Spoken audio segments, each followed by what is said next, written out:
Good afternoon from Sacred Space at Titania's Realm. It's the 1st of August 2024 and I'm looking a bit wrung out. Don't know what's going on. Just the last few days I've been struggling, I guess, recalibrating my body with the CPAP and been feeling a bit lightheaded and a bit weak and a bit fatigued, more fatigued than usual.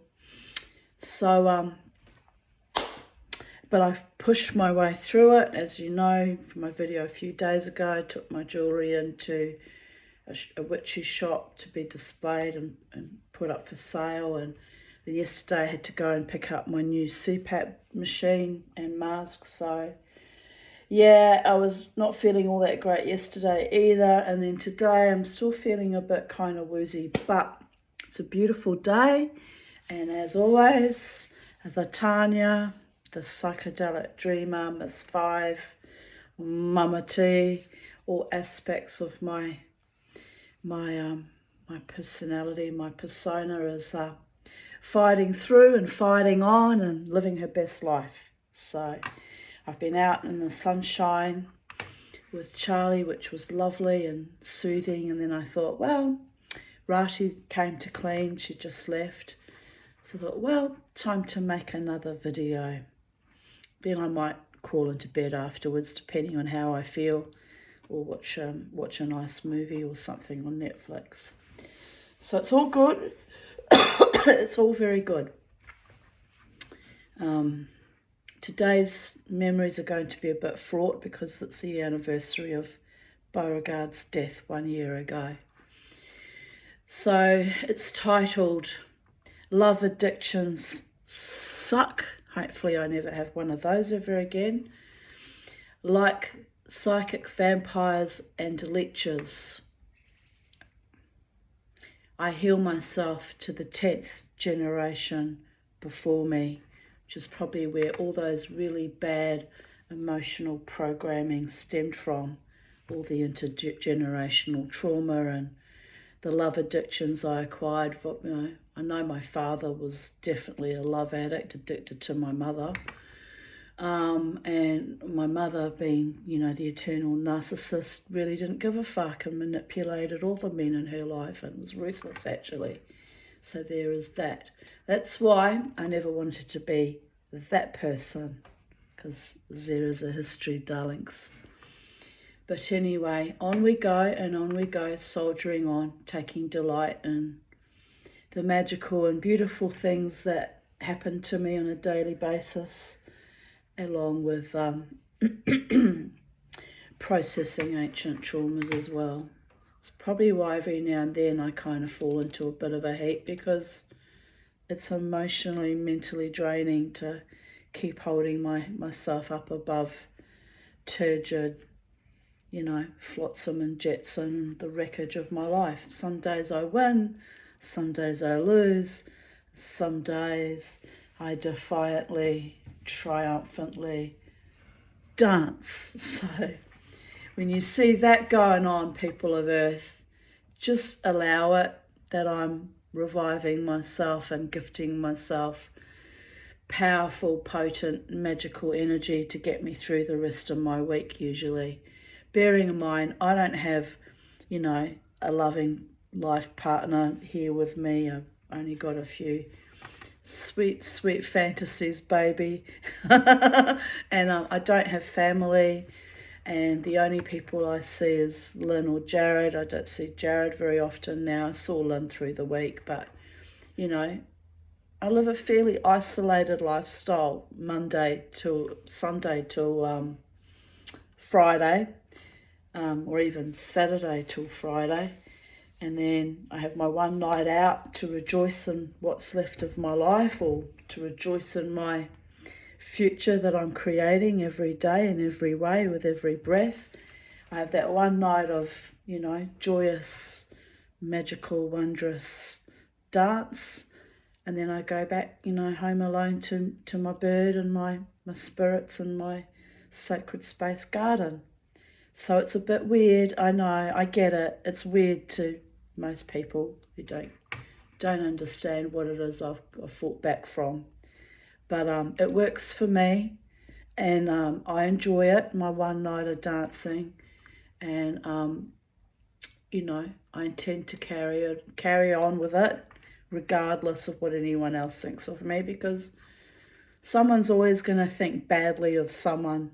There's always some awful people out there that are just nasty, and I've had a lifetime of those, so I never let those types prevent me from living my life how I see fit, because no matter what you do, what social echelon you move in, no matter what religious creed, whatever group you're moving in, there's always someone that hates you for no good reason, but they can.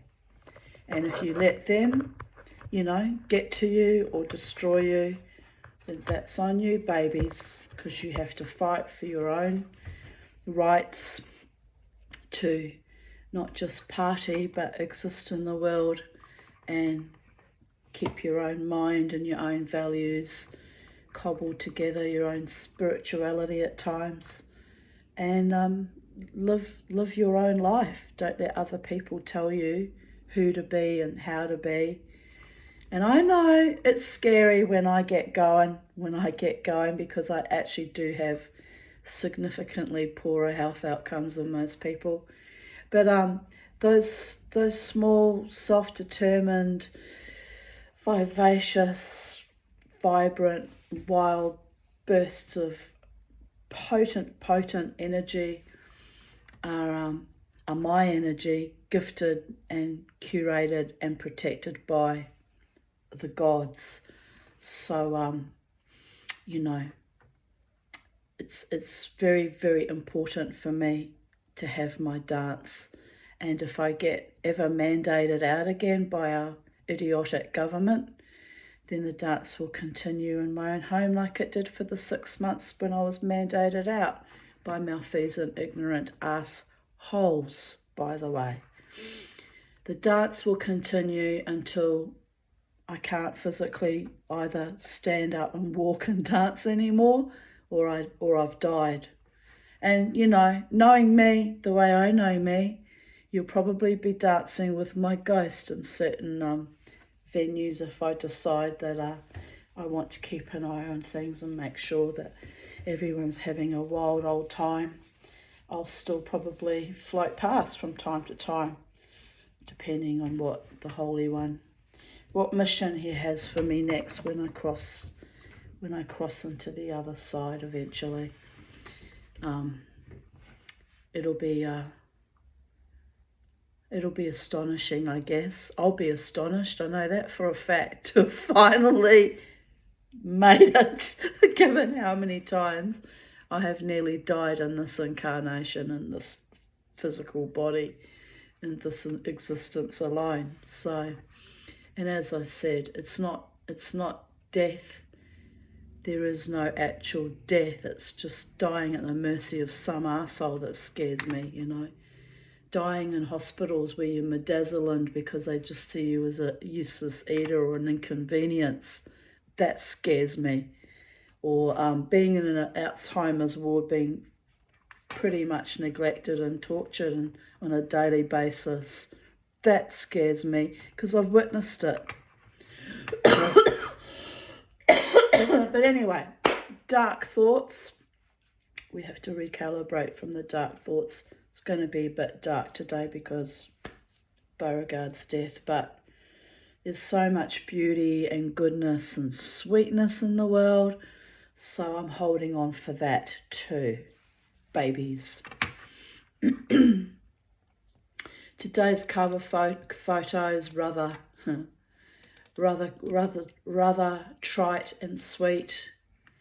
Do men ever think, damn, she's been through a lot. Let me show her something different and treat her like a queen. Well, all these years later, I am verily, verily, by certain people in my life, treated like a queen. Thank you to those beautiful platonic male loves who treat me like a queen. I appreciate it greatly. I really do. It's been astonishing, actually. I'm not used to it. I'm not used to being treated with even basic respect or kindness. So it's you don't know, you cannot possibly comprehend how much I adore you for your sweetness and kindness and generosity towards me. My darlings, you know who you are. And not just my male platonic friends either, but my female earth angels who have supported me for many years as well. So, to all my darlings, all of you,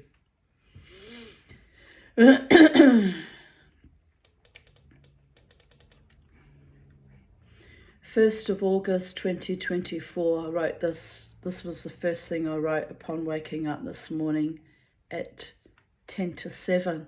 Unbelievably early I woke up.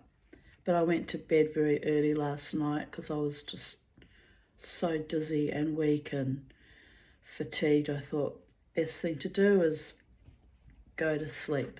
So here we are.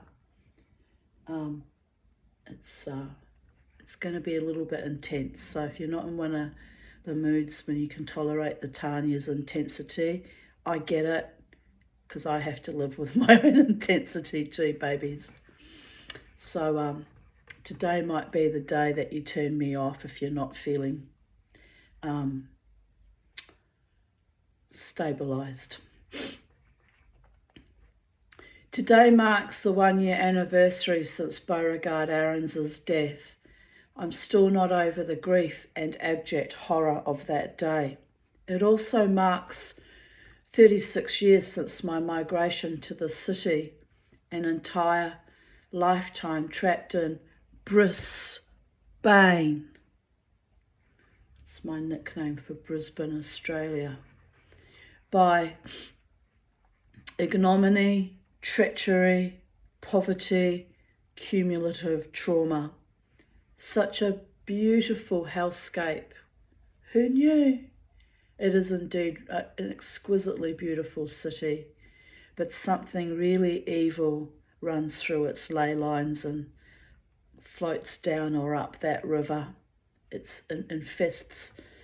I know for a fact it infested every temple or synagogue I ever worshipped in. And my Christian friends tell me it infested all their churches, Christian churches, across all denominations. I don't know about the Muslim community, but it's probably infested their community as well. You name a religion, it's been infested. And by infestation, I'm talking about constant leadership battles, constant fighting amongst congregants and members of boards, constant ignominy and treachery and othering. I witnessed it for I've been here 36 years. I dropped out of my religious life about six years ago, roughly. So what's that? 30 years I witnessed it. And the viciousness that was perpetrated against me and my little baby girls, I guess my husband too, since I was married to him at the time, was beyond belief. I still can't wrap my head around it. But anyway, here we go, continuing on. But I have nowhere to go for a better, safer, saner existence. New Zealand was abusive throughout my childhood too. Did not have a nice childhood in New Zealand. I lived in Melbourne for 3.5 years as a childhood. The bullying in the school there was so intense. My teacher begged me, my mother, to put me back into the previous school at Caulfield because it was slightly better. So I could have migrated to Israel. I had thought about making Aliyah to Israel at one time. My friend, who's an endocrinologist, talked me down, said, don't you dare go there, you'd be in constant danger, Tanya, especially with the constant wars and terrorist attacks and rocket launches, and you've got enough trauma that you don't need to live like that. He's right. He was right. I stayed here. But things really didn't get better here for a long, long time, even though I chose to remain living here. Then I thought briefly about migrating maybe to, the UK or Ireland or Scotland. My daughter went there from 2015, 2018, came back absolutely shattered, said by and large, she had a really rough time over there. So that told me not a safe place for me either. I thought about going to America, but they have open carry weapons over there, and with my temper and my predilections to flare up, someone would just simply shoot me in the face. So I wouldn't be safe there either. Although I still like the idea of visiting America, maybe on a holiday one day and just be a tourist, I don't know. I don't know where on earth could I go where I would be celebrated and welcomed and safe. I don't know. Someone suggested I move to Bali in Indonesia. They said it's a wonderful lifestyle over there and a lot of pensioners were moving there, but, I wouldn't be able to afford, well, I don't know. Why did I decide against that, actually? Apart from the fact that I've never been there. They said the cost of living is a lot cheaper, so it's more affordable, but I was worried how I was going to afford renting and managing on my own in a strange country, So it's all very semantic because I didn't go anywhere. I stayed in Brisbane hellscape, which some days it's glorious like today. You can see how beautiful, not a cloud in the sky again. Exquisite. And other days it's a hellscape. It can be a really, really, really evil place. And I'm fully conscious of it. I'm seeing it in the faces of what should be young and beautiful, happy women with the world at their feet coming to attack me in the club. It's just an obscenity. You can actually see the distortions, the twisting of hatred in their face. I've done nothing to those women except rejoice in my own survival and thrival and dance my dance, I mean, I'm not overly friendly and welcoming to people. Like, I'm pleasant and I'm civil, but I'm not, I don't gush over anyone. I'm not overly effusive with people because my trauma issues. I'm very, very cautious and wary about who's around me and what their agendas might be. But I'm not rude to people either, except when I'm trying to rush to the toilet and I go. But that's because anyone with a little bit of common sense can see, this person's pointing to the loos, they're trying to move through, let them through, I would do that if someone's motioning to me that they need to get through, like common courtesy, people.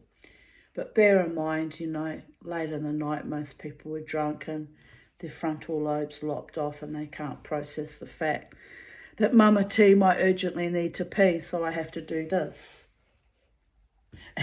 Gesticulate and then look kind of, intense. And it happens. I've got it down to a fine art. It's actually quite comical.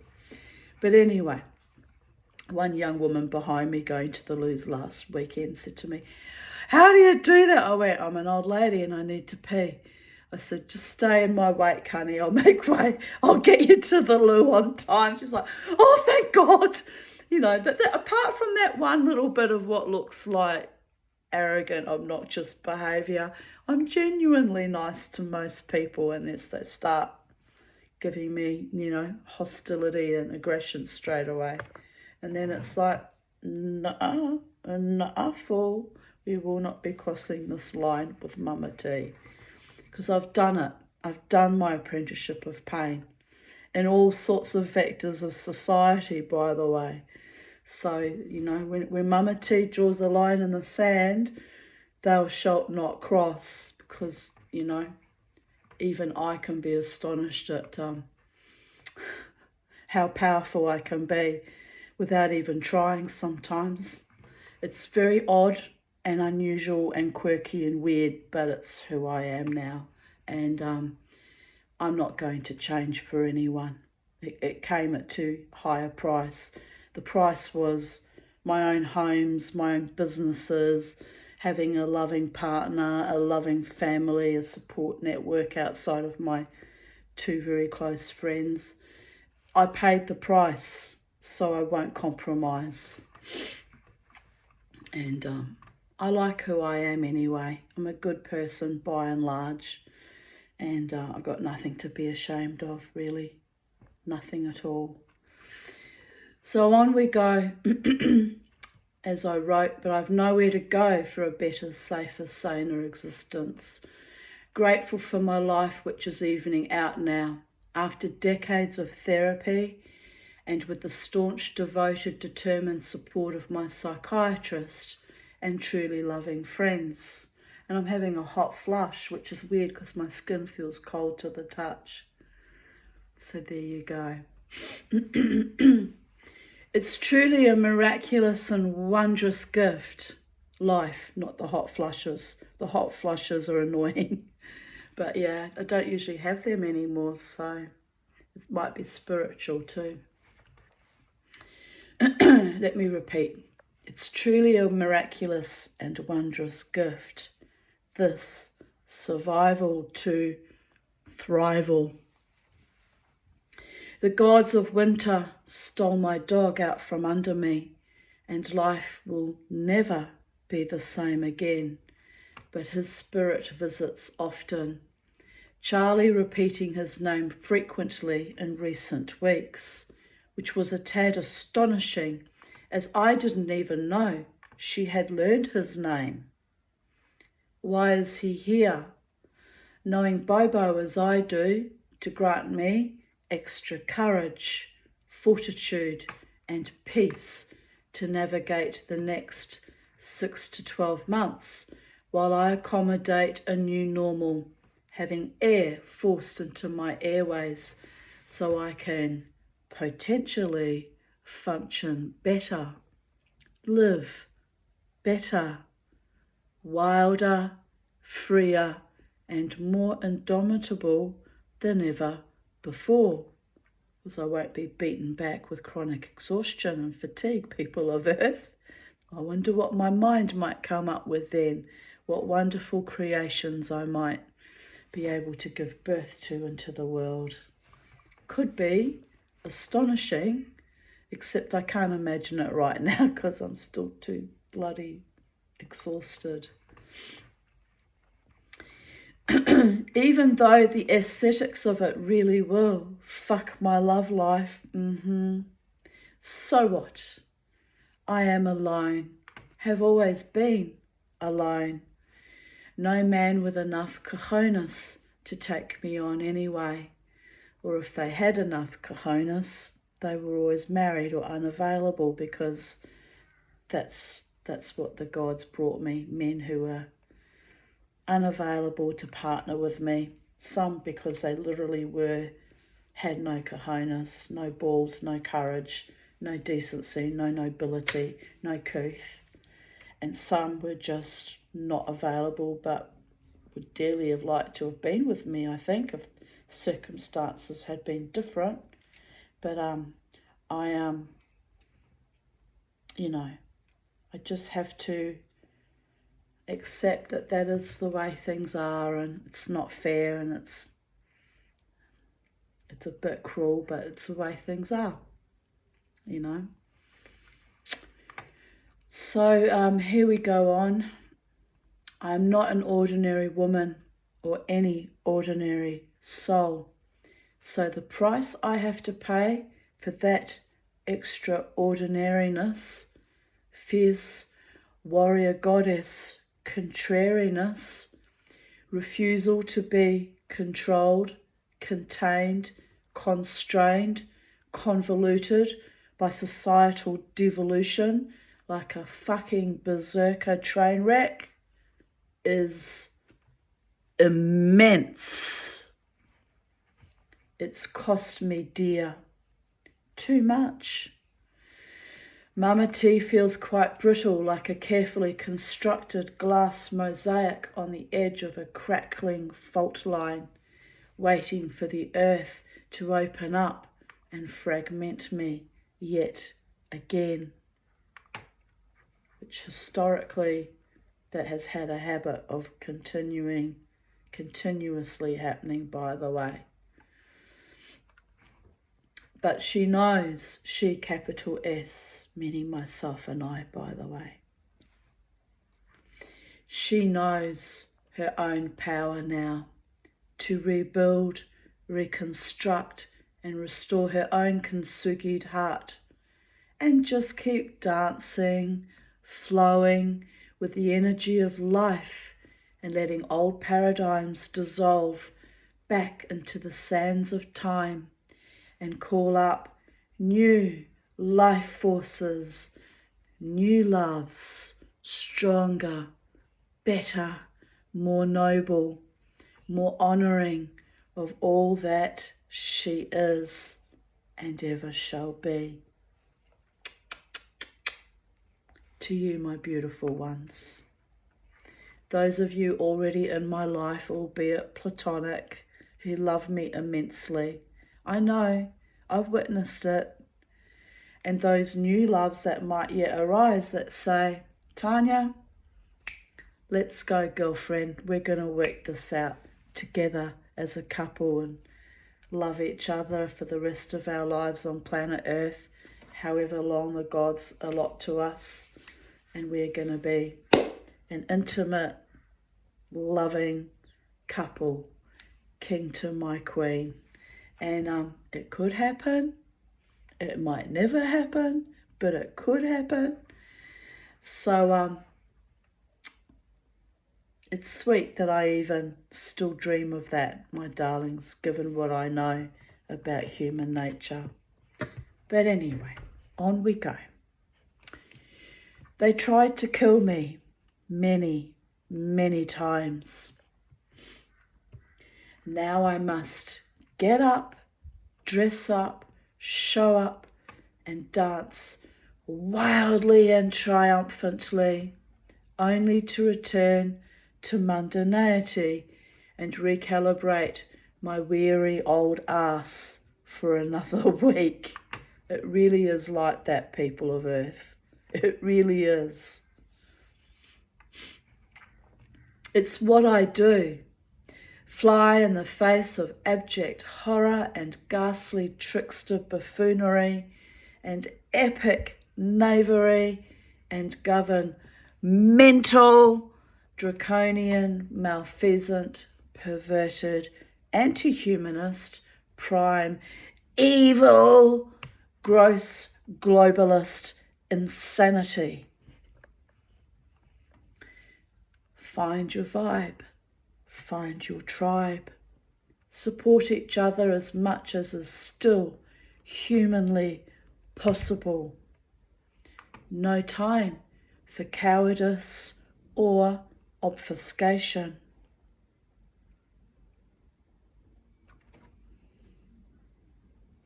Too many have been broken or murdered now.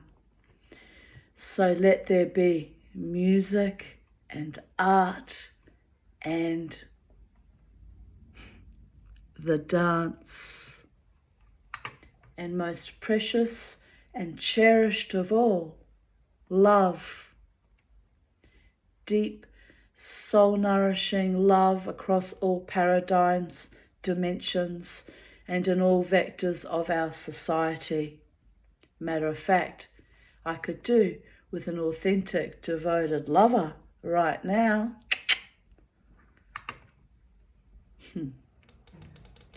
But the gods gifted me only death and destruction. And that is why I am the way I am today. Powerful but fragile. Fierce but brittle. Joyous but circumspect. Depressed but never oppressed as that shit just won't fly. Not on my watch, babies. Not so depressed anymore as after decades of that, I even learned how to climb out of the abyss. The abyss was not even all mine, but an illusion cast upon me by monsters in human forms, devils in disguise, demons of putrescence I had to shuck off like a filthy cloak of dishonour and disarray. So, wake up, shine bright like the diamonds in the glittering, flowing, effulgent light of God and all Creator that I know we all are. We've got this. Those of you who don't like me and hate me for whatever worm is infested into your mind or your brain or your soul, that's okay. You can shine bright like a diamond too. We all fit. Just go be awesome somewhere else and don't come and bring your shit to me, because I won't tolerate it. There's room for all of us. Dark, light, mottled, glued together with kintsugi, already perfect, perfect imperfections, flawed, deflowered, reflowered, blooming, decaying, growing again. There's room for all of us, all souls on earth. You all have a place. But if you're nasty and hostile and aggressive and hating on me for no good reason but that's what you feel inspired to be, get out of my face. Go be awesome wherever you can go, where you are celebrated and you are loved. I'm not here to fix you. I can barely get myself through life without worrying about what everyone else thinks of me, by the way. When I was young, it mattered a lot. It stopped me a lot from thriving. But then I was under intense chronic attack on a daily basis, so my youth was stolen from me by those kinds of arseholes that hated for no good reason but that they could. Okay? Here I write, hold my Jack Daniels. We are weaving a new tapestry that holds each of us in a soul contract of magic, delight, memory, and bliss, and so much love that it takes the breath away, and we all know how breathless the Tanya is. Suck that into my corpus to reignite soul membranes that forgot what the breathing of life or even the orgasms felt like, laughing my ass off. Revivified zombie queens are inspiring, gorgeous, light beings of wonder and awe, if only to our own selves. Up and at 'em, my brave beloved ones, another day in paradise. Make Mama T proud. I love you and me. As I said, there's room for us all to be loved, including loving our own selves enough, so that we don't allow the haters and the doom and gloomers and, the evacuated out zombies and the demonic types to come and fuck our vibe. Because if you don't love yourself enough, who the hell, or who in heaven, or who in any known quadrant of the known universe is going to love you. Just saying.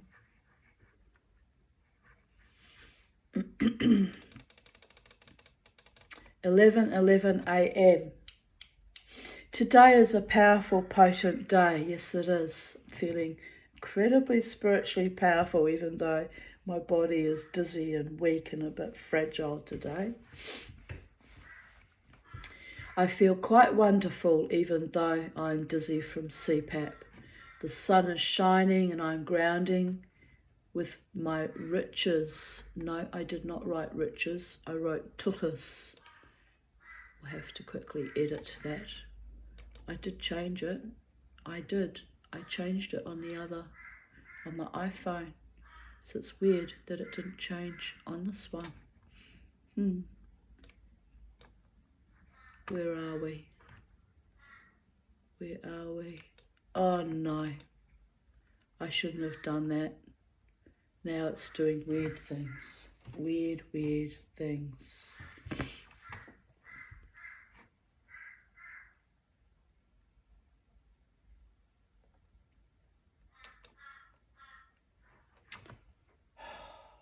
Oh dear goddess, we're going to ruin this entire video, and it was going to be a good one.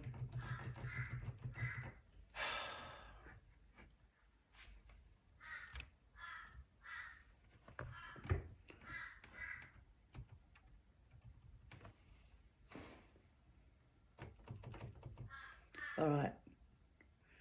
I don't know what I did, but I managed to stop this little train wreck from hell that happened on my screen.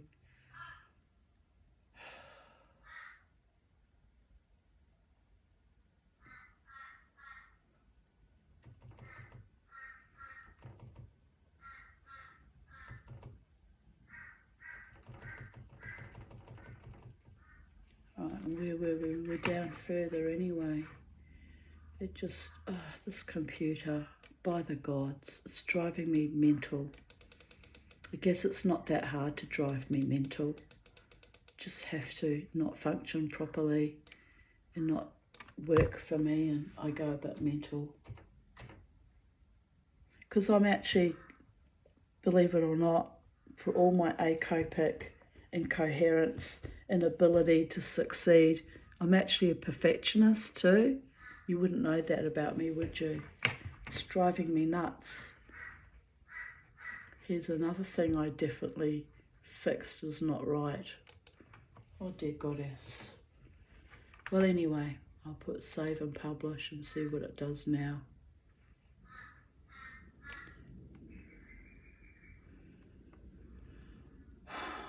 Dear goddess.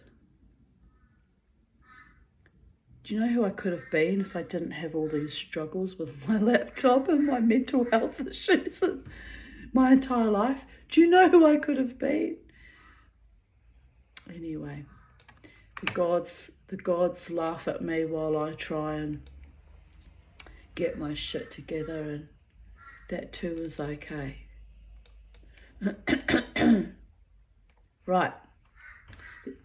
The sun is shining and I'm grounding with my tuchus, that means behind, on sacred earth. Charlie is snuggling up to me. Life is beautiful. Here she is.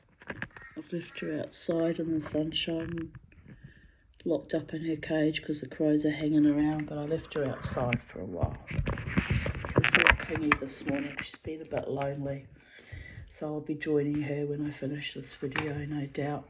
I might even go and get her and bring her in here, actually. Depends how long it ends up being. 1st of August 2023. 35 years of living in Brisbane today, a lifetime. Yesterday, my dear friend Lynn Sloan reminded me she's been my friend for over half my lifetime. I'm so grateful for her friendship, for my friend Jared also, for all of my friends, including many I have never met in person, but I know from Facebook or the old Pal Talk days. It's 7:23 a.m. and I've barely slept with anxiety and copious peeing, dear Goddess. But I'm taking Beauregard for his ultrasound at 8 a.m. and praying to all the gods and all dimensions and manifestations of love, healing, peace, that my boy is fine and the angel of death is averted. A childlike state, hoping in a dream that is too often nightmarish, sadistic, ghoulish, but hope is all I have left. Later I wrote, so stressed I took the wrong exit, got lost, thank God for GPS. I got here only 5 minutes late. Lol, after all that stress, we are still waiting at 8:22 a.m. Sighs. He's been taken in. I had to sign a legal document that I will incur charges. I think I got taken in. Jesus. Then had to leave him, and they said to pick him up around 2 p.m. My heart is in my mouth. Oh my God, but hopefully all is well.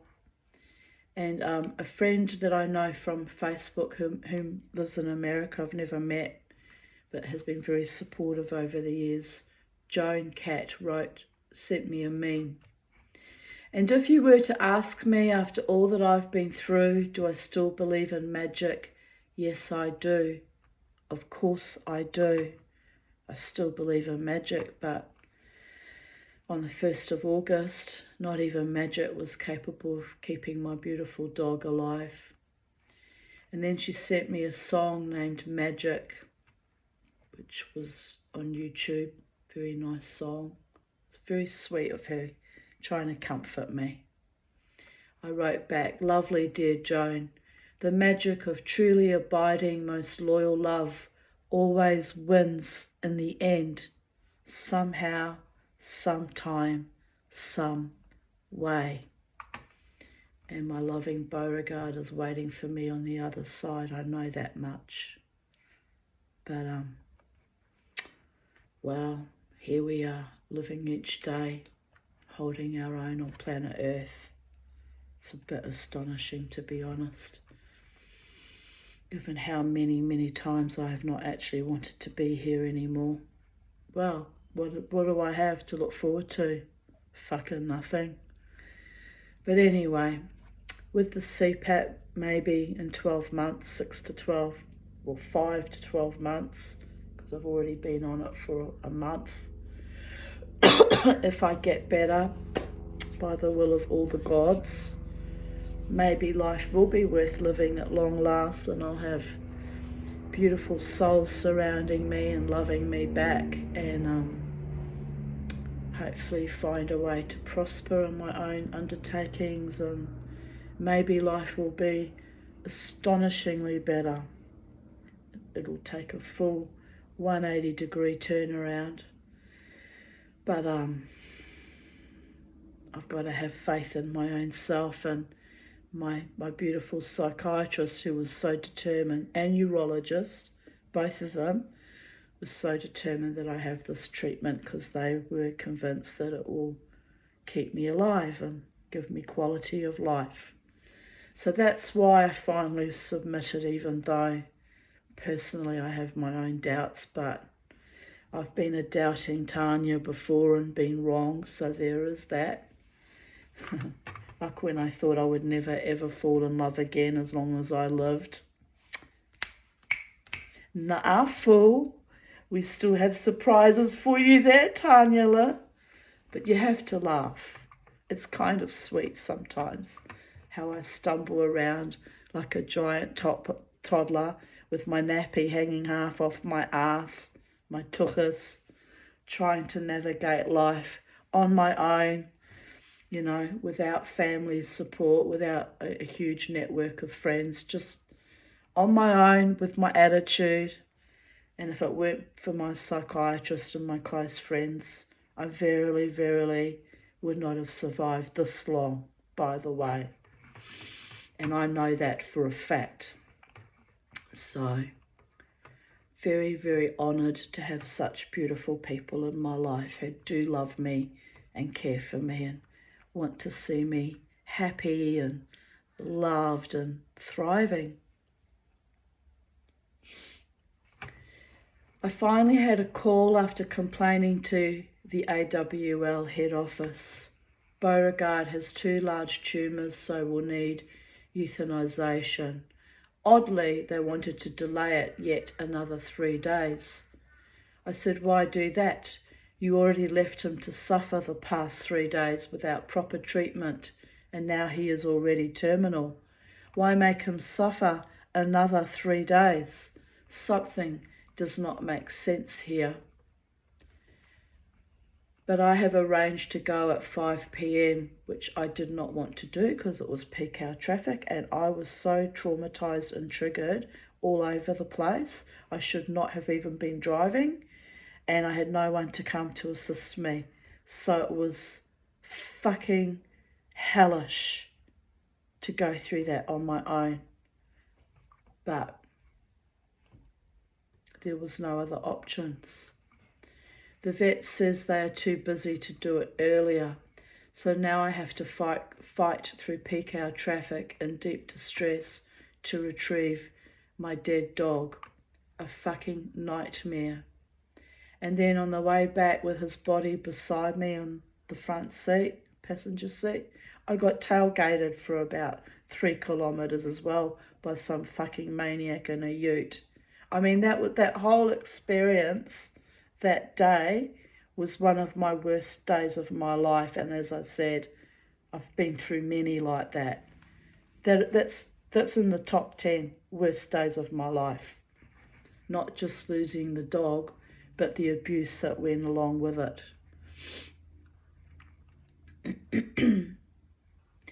Plus I incurred a debt of $1,000. Plus they wanted another $169 for the euthanasia, which I don't have, so they agreed to do it anyway, because they're a charity. Oh, the fucking bastards. I am horrified.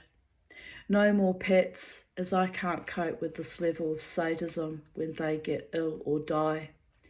She asked me, actually she didn't ask me, she yelled it at me like I was some kind of leper.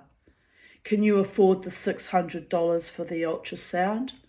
I replied, I can't really, but I had already agreed to pay it, so I will. The way they shoved that legal document at me when I first brought my dog in for treatment, I should have walked out then and said, no, you're not going to treat me like some kind of criminal that doesn't pay her way.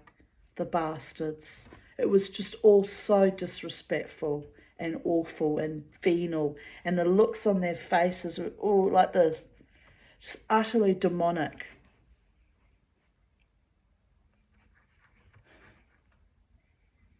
I just, 1 year, I'm not over it. I will never ever forgive them, ever.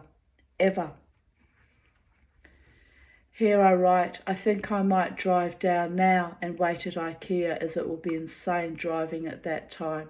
I am already fragile. Indeed I was. I decided to go in. Here I write. And I wish I'd gone in way earlier and just claimed him back, because they were not trustworthy. None of that was okay. I arrived 40 minutes early.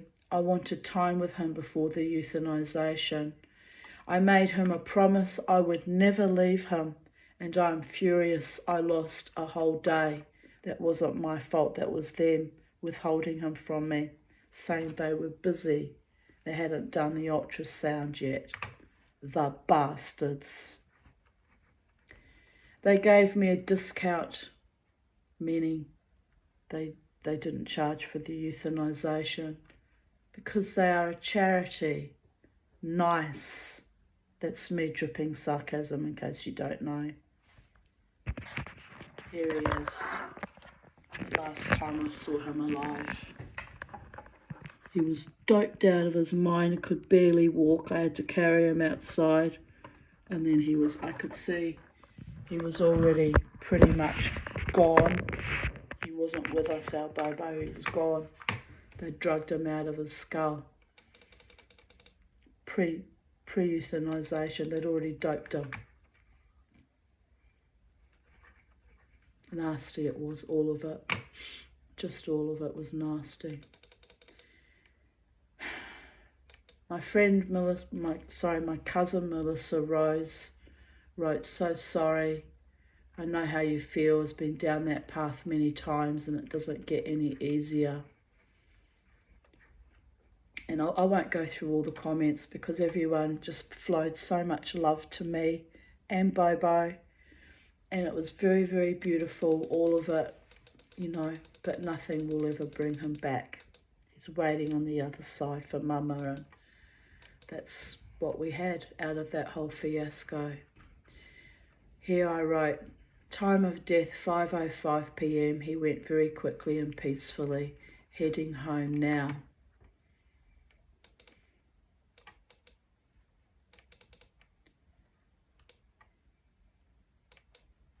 My friend Deborah Starr wrote, take it slowly, look after you, try to get some rest. And I replied, no time to rest, Deborah.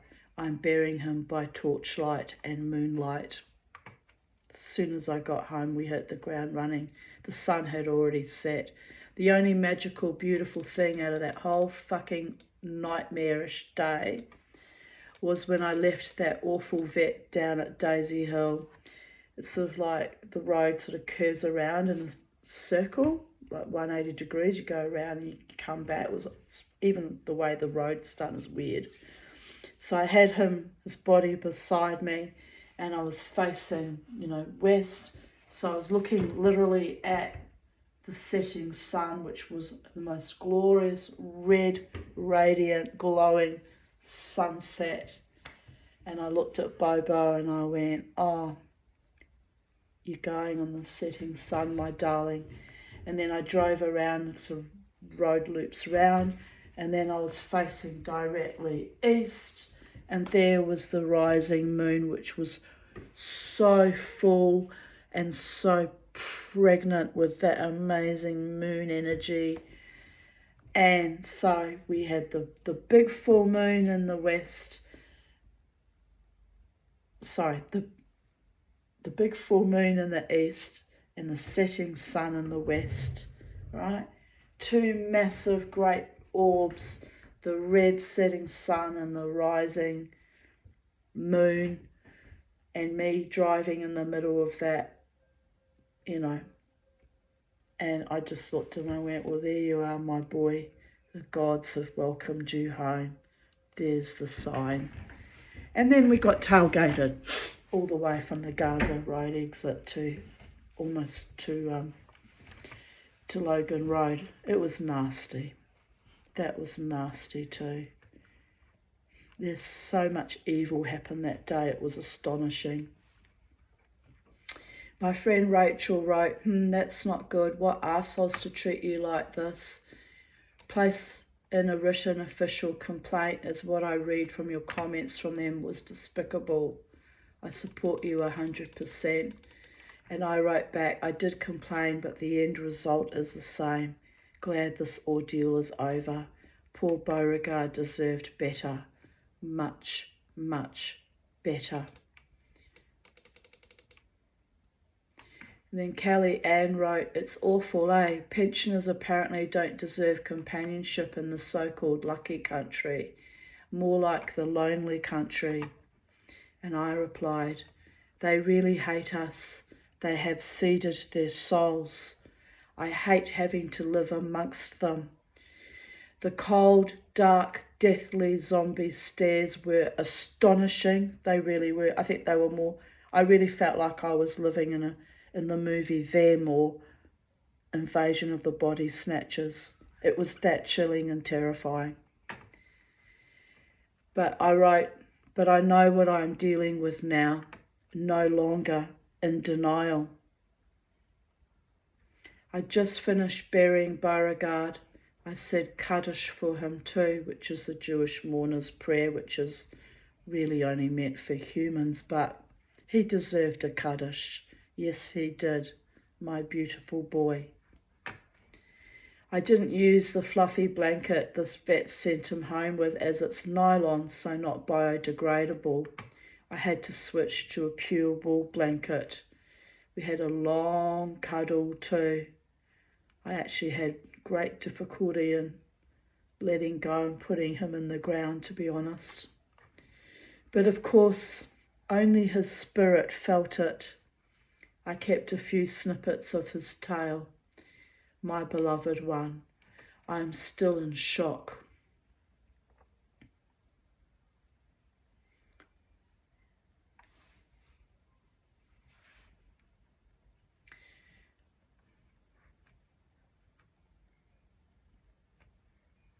Ralph O'Connor wrote, terribly sad to hear your best, most reliable friend has gone to doggy heaven, Tanya. Sympathy, plus, plus, plus. I replied, thanks, Ralph. He truly was an amazing dog with a big heart and, yes, my best, most reliable friend. Hugs. It's 11:44 p.m. and I just had to take a Valium, which expired in 2018. Remind me I need to get a fresh script. I haven't needed to take one except for about 6 weeks ago, and fresh Valium might be in order. Just saying. I haven't had to resort to that since 2016, which is why I didn't know that expired. But it's been a horrific day, the past few days actually, so I need to quell my nervous system. My friend Brekkie wrote the next day at 8:30 a.m. on the 2nd of August.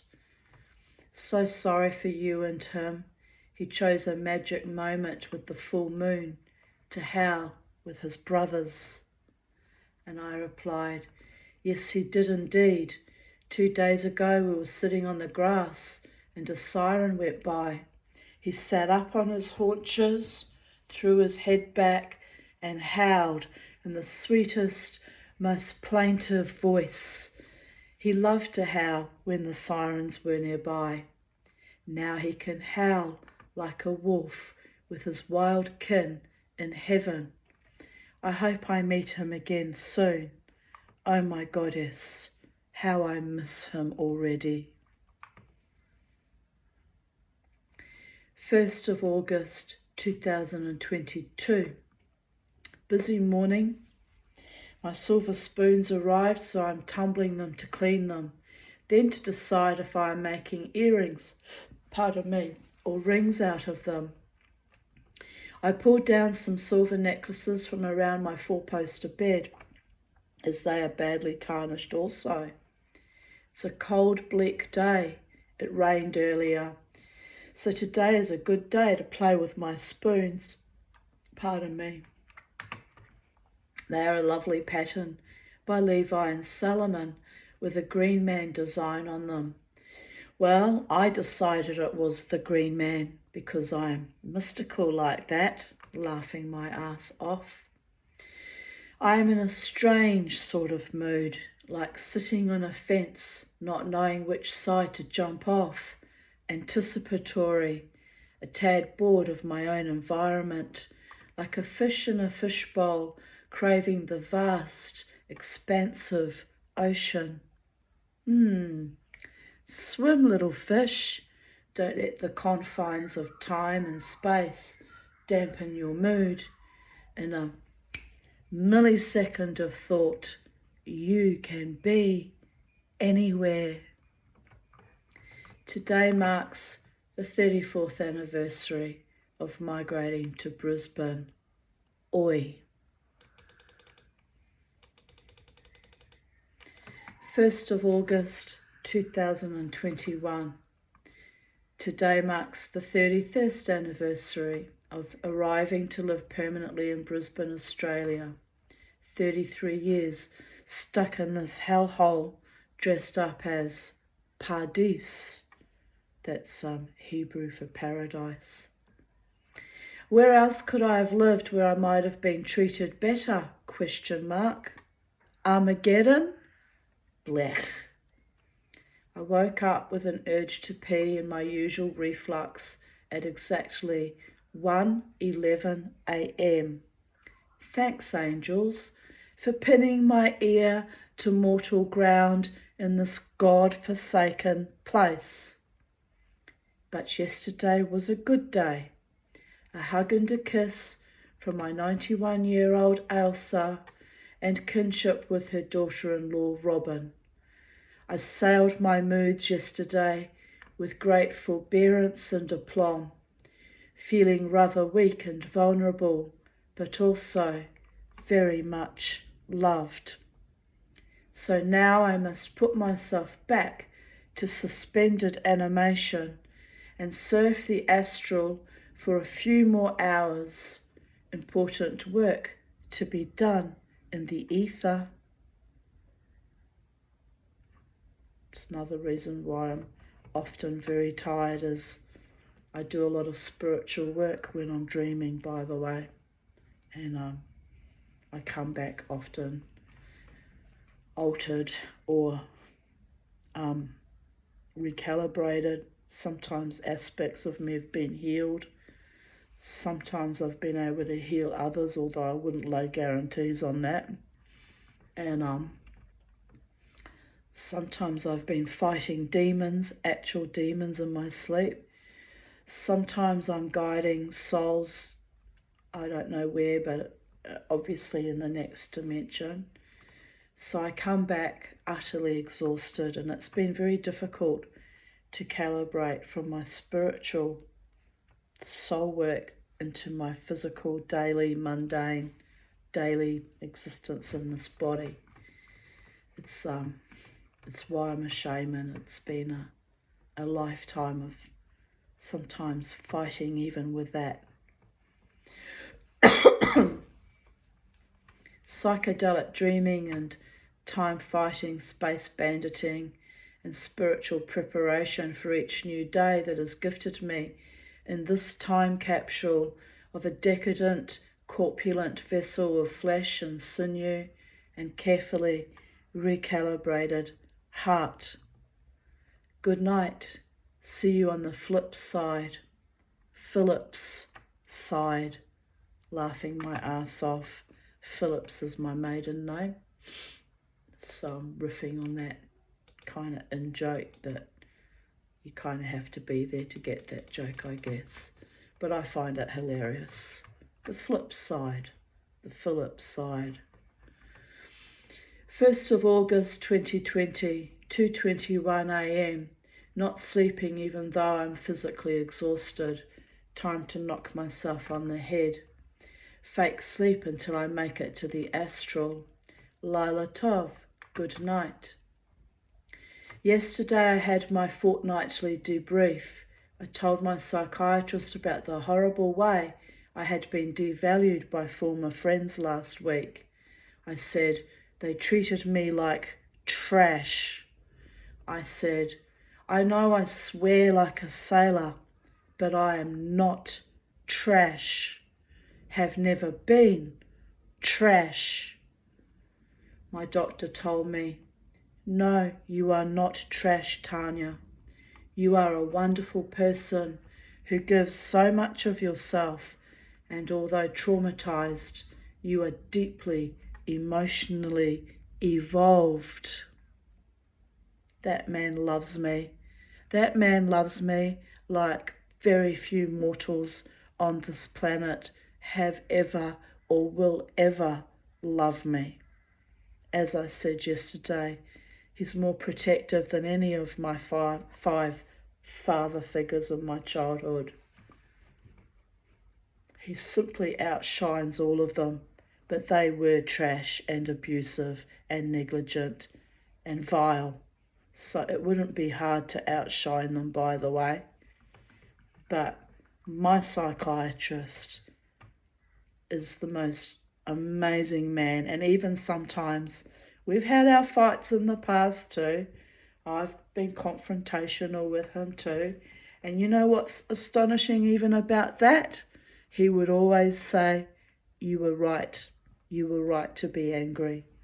He's a wonderful, wonderful human being. I said, do you really think so about me being a wonderful person and emotionally evolved? I mean, I just feel so distraught at all the false smiling assassins I encounter and the horror that I'm still attracting narcissistic sadists into my energy. It's all just reminders of my trauma with my own mother and her henchmen. He said he understood why that is so painful and triggering, and he said he meant it. He would not say it otherwise. I felt comforted and seen, grateful. I'm very, very grateful to him. He's a wonderful, wonderful man. I have lived through so many nightmarish horror stories that even the current societal paradigm of COVID-19 barely affects me. I get angry at all the people spreading COVID with the rampant fucking. But I also comprehend that humans in fear of their complete annihilation just have more sex. The biological imperative to act out breeding in the face of death happened in World War II and World War I. People were having sex in doorways and gutters. The prostitutes were always very busy because that's what we do. In the face of death, we procreate. It's normal, actually. But so I roll my eyes and try to forgive the security guards and their diseased little quarantined girlfriends. I mean, you kind of have to laugh, actually. It kind of is kind of funny looking back on it. Hindsight 2020. But the latest stunt in Logan, just vile beyond belief. Anyway, so far I have remained in my version of healthy, which is always subpar. The sun is shining. I have been out kissing Charlie Bird, who rather enjoyed his morning cuddles. Life, even as a traumatized, celibate, constantly evolving warrior goddess, is good.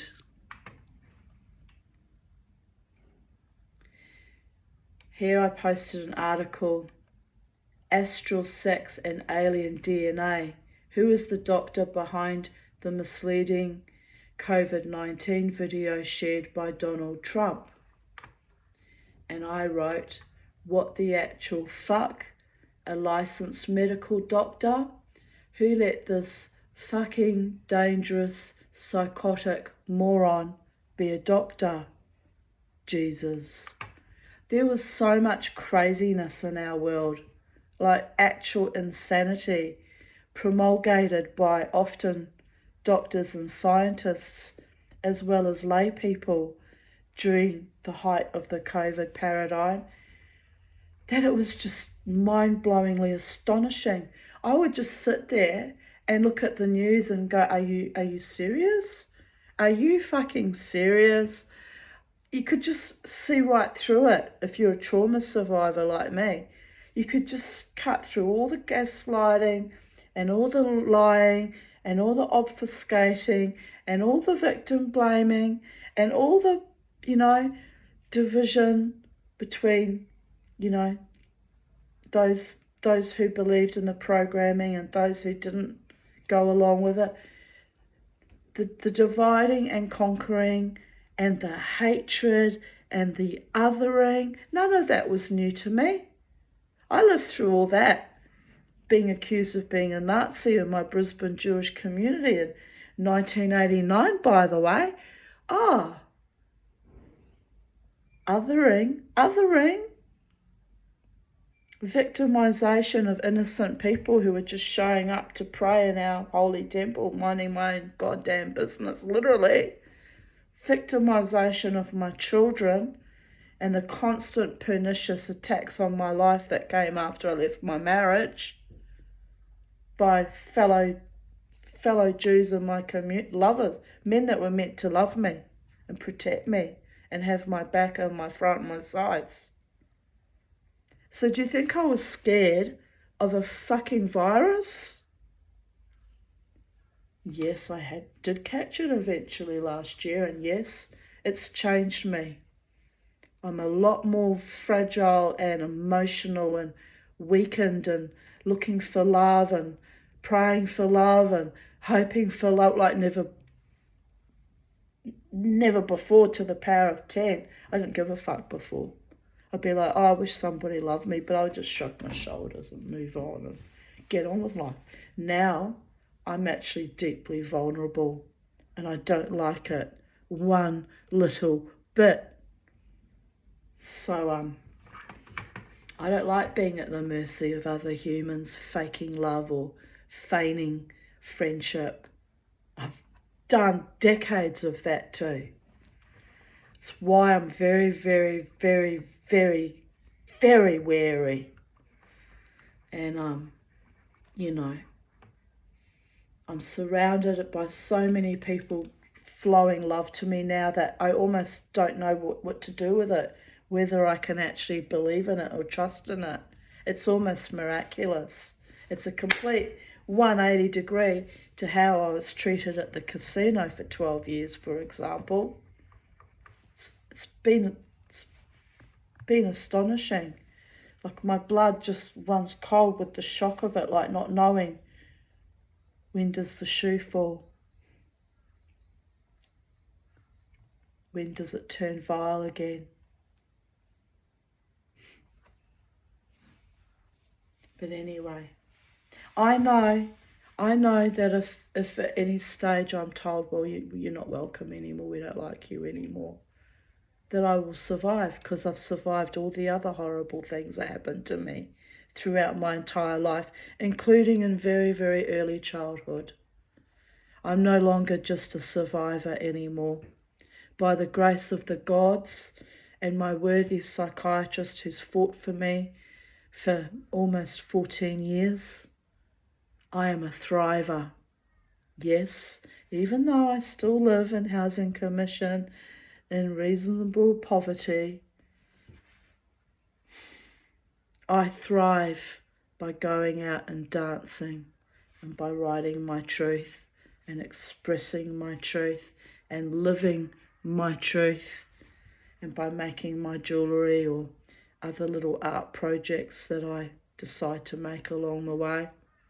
That's how I thrive, people. By consistently being a woman of valour and of integrity and deep honour, even if it's only for my own self. And soaking myself in the love when it's offered to me from genuine, heartfelt minds, bodies and spirits.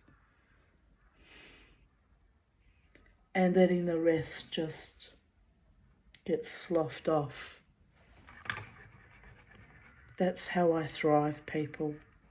And I know it might look weird and strange to the haters, but they were always going to hate, because that's the calibre of their souls.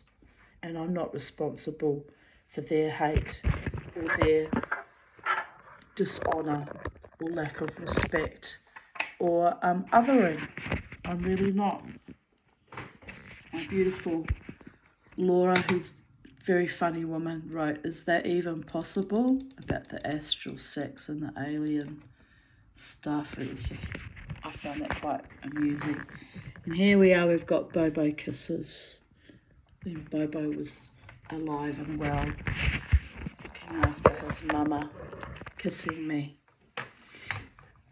I had epic Charlie kisses this morning too.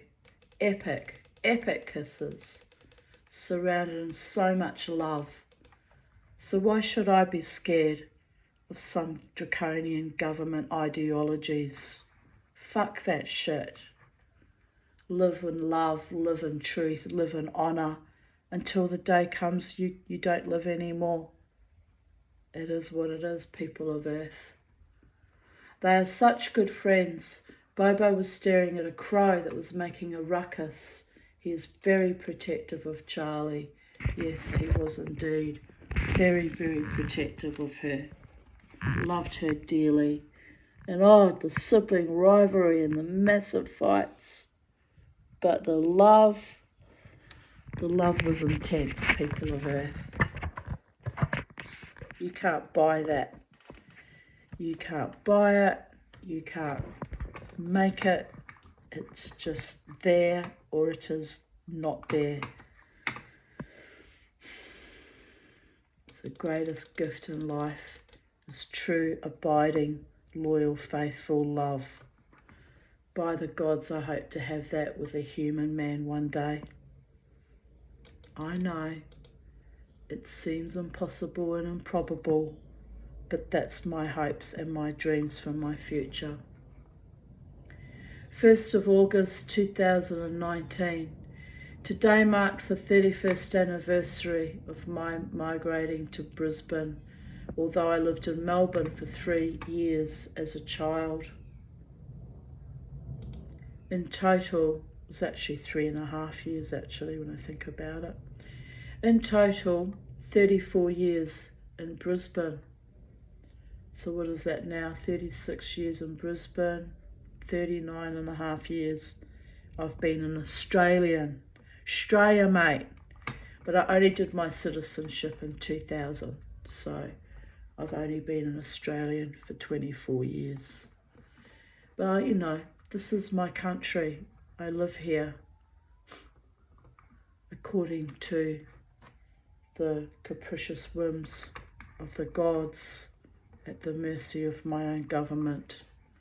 It doesn't always sit well with me, especially the last 4 years, by the way. I did not, at no time, subscribe or agree with any of that. Just saying. 10:20 a.m. I had intense dreams this morning. Something about gate crashing a suburban wedding in someone's townhouse, which was awkward as I did not know anybody, and my accomplice had to go in the car with some of the men who he also did not know. So I was making small talk, pretending to know people, and simultaneously worrying that my accomplice is not found out as an uninvited guest.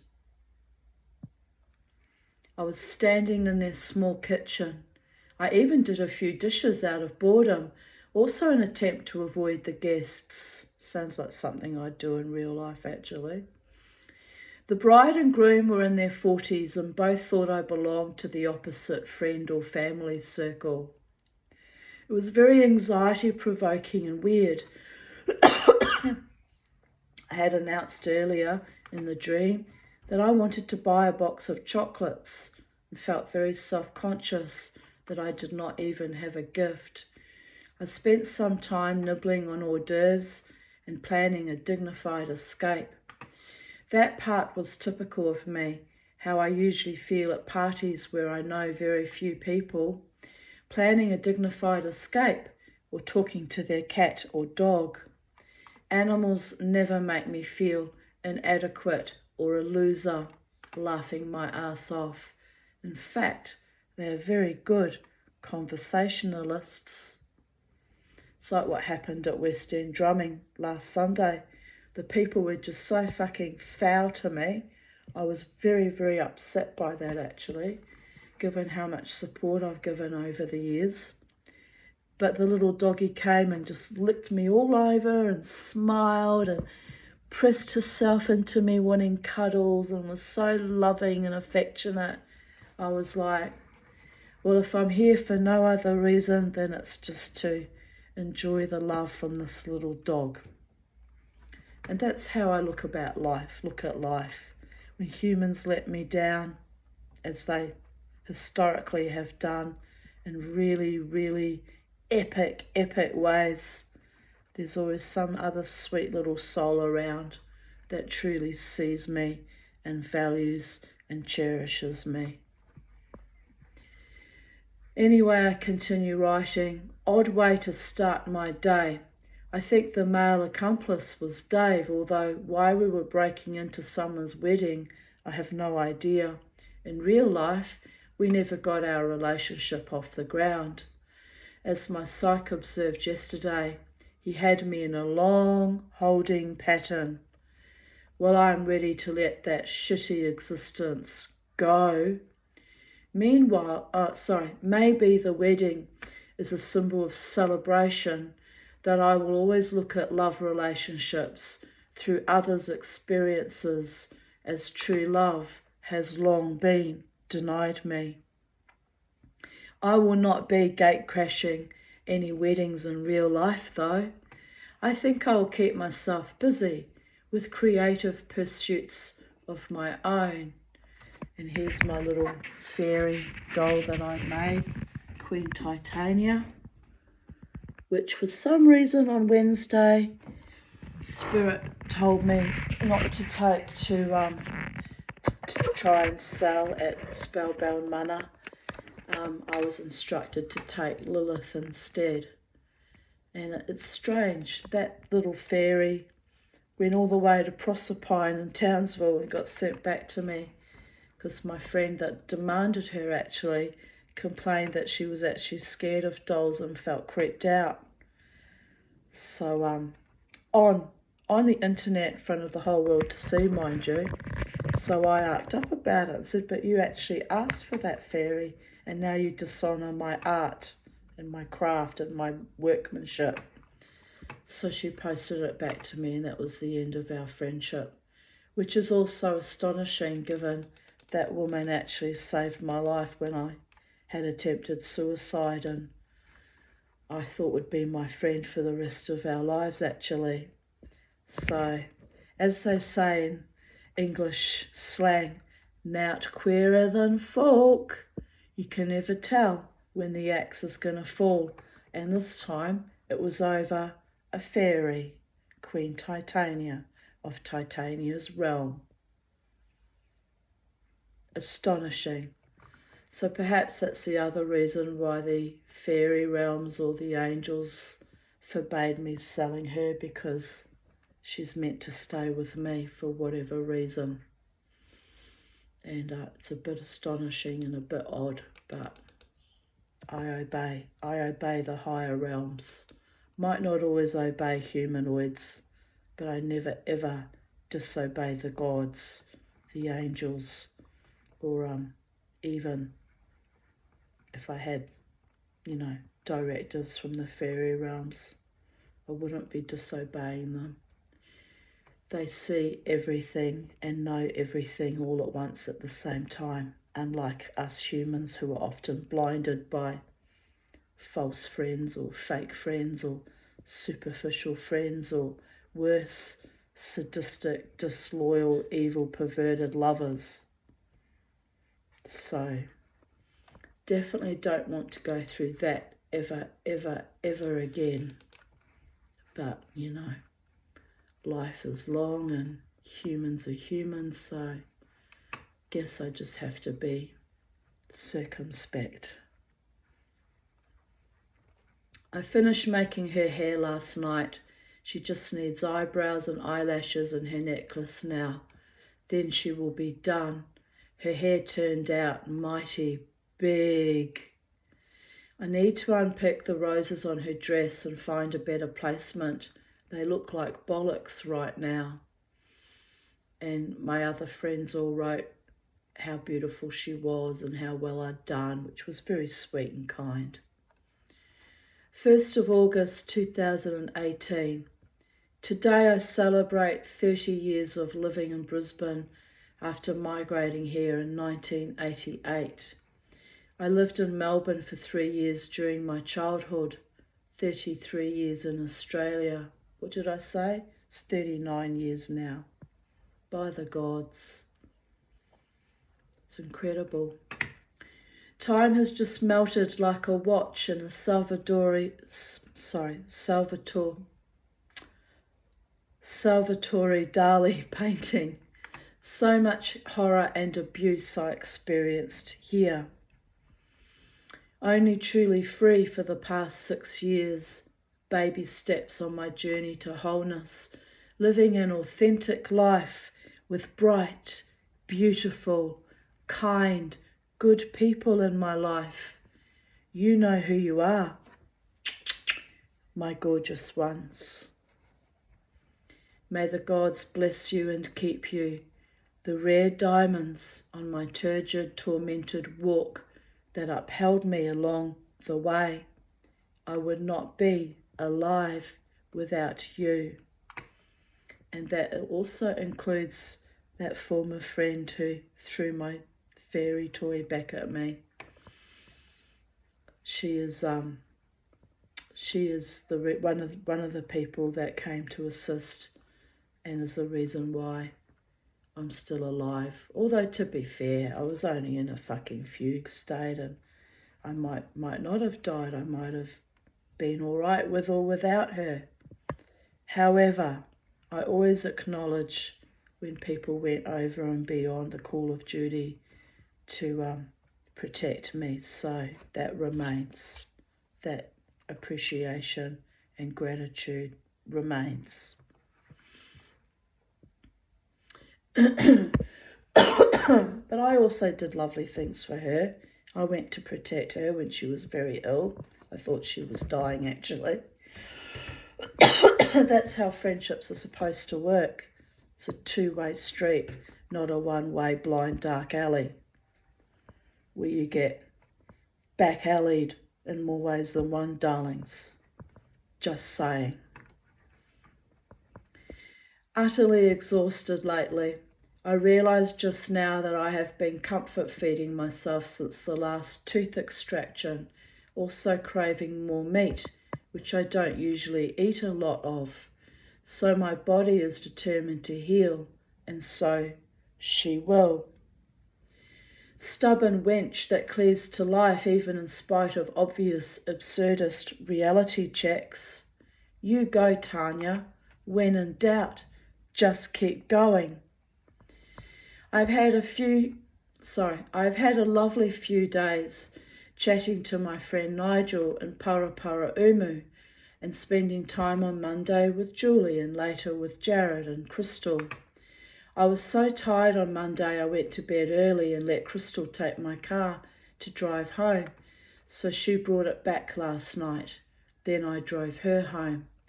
I told her if my health keeps deteriorating, the epic fatigue, etc., and if my driving gets worse, I will give her the car and she can drive to Mama around the city instead.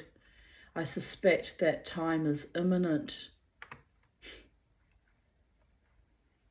Thank God I didn't, since she wrote me off because I said to her last September that I thought I was dying. Thank God I didn't hand over my car. She'd already used it for the first 5 years of its life, by the way, and was helping her hold down jobs and keep her career going. So, fuck that shit. Another wasted investment in a way of emotions and time and money, but she's my child. As I said to her recently in a text, no matter what, she will always be my child. And I don't at all hate her.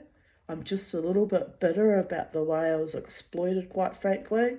And then when I get sick and vulnerable and in need of her, I got sloughed off like yesterday's diarrhea. It's just awful, beyond awful. But here I write. In the meantime, I'm enjoying precious moments with my amazing friends and daughter, and looking forward to new adventures and horizons in whatever ways they might manifest. I just had a debrief with my wise psychiatrist. He says I am fine mentally, but need to access my GP for some antibiotics to help heal the mouth and maybe alleviate any infection that is causing the extreme fatigue. I think he is right. I also need to find a new GP who doesn't treat me like a malingerer, Grr. I mentioned to my psychiatrist that I have observed that many people are quite afraid of me. He said, "Of course they are. You are very powerful, even in your own innate vulnerability." He mentioned that most medications have no effect on me because of the way my brain is hardwired from early trauma. So I'm very much a goddess in my own mind. Survival became my superpower, and if that is scary to abusers, then I am okay with that. I told him how I am voraciously feeding like a berserker shield maiden, as I have felt so weak and fatigued. Also my decision to reclaim my power recently. He was rather impressed. Maybe I should get antibiotics though. I will see how I feel about it tomorrow. I abhor most doctors. This was back in 2018.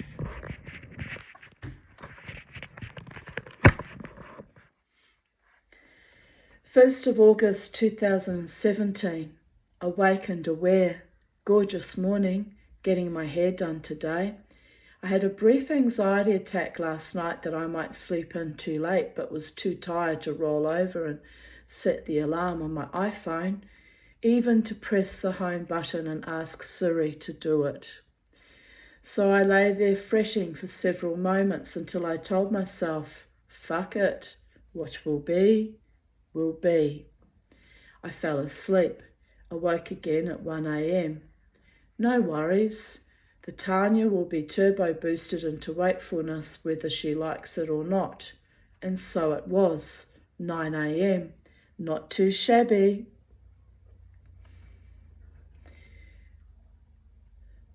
Today is the 29th anniversary of my family migrating to Brisbane. Amazing how time flies. So much has changed since I arrived as a 23-year-old with a husband and a 3-year-old and a 14-month-old. My kids are grown women, and I am older and wiser, more beautiful, more fierce, and more fragile than ever. Like a kintsugi bowl held together by spiritual gold and a love that is eternal. Grateful and happy, surrounded by true, loving friends. Everything in its place. Blessed be. Annoying. I had to cancel my hair appointment until next week as my battery in my key thingy went flat and the car won't start with the key. Now I have to walk to the shops to try to get a battery for my car key. Ridiculous. Mind you, it's an hour's walk. My friend Jared said, "So glad my car key doesn't require battery to open or start the car. Sounds terrible. Glad it's fixed."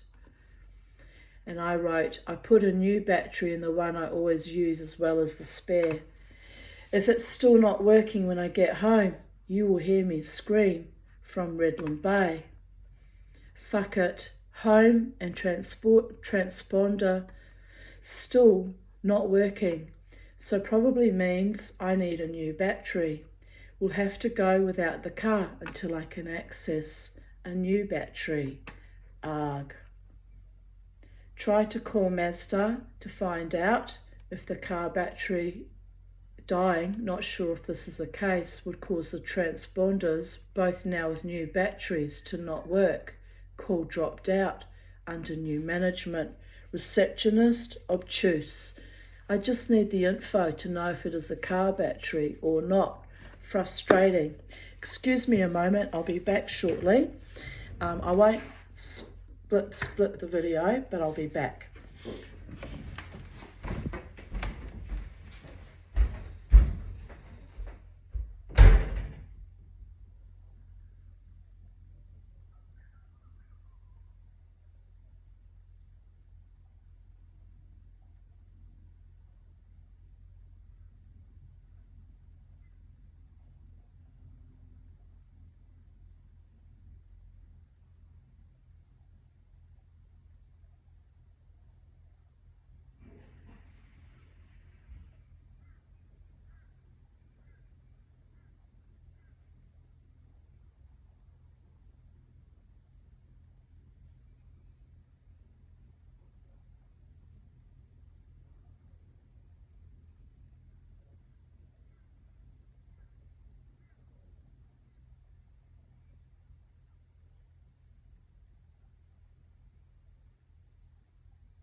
Right, babies, here we are, continuing on. My goodness. It's cold in here, you know, but it's so lovely outside. Should be making this video outside. Anyway, we'll carry on. Where was I? Oh yes, I went to fiddle with the car. No lights, no response to the key transponder, nothing.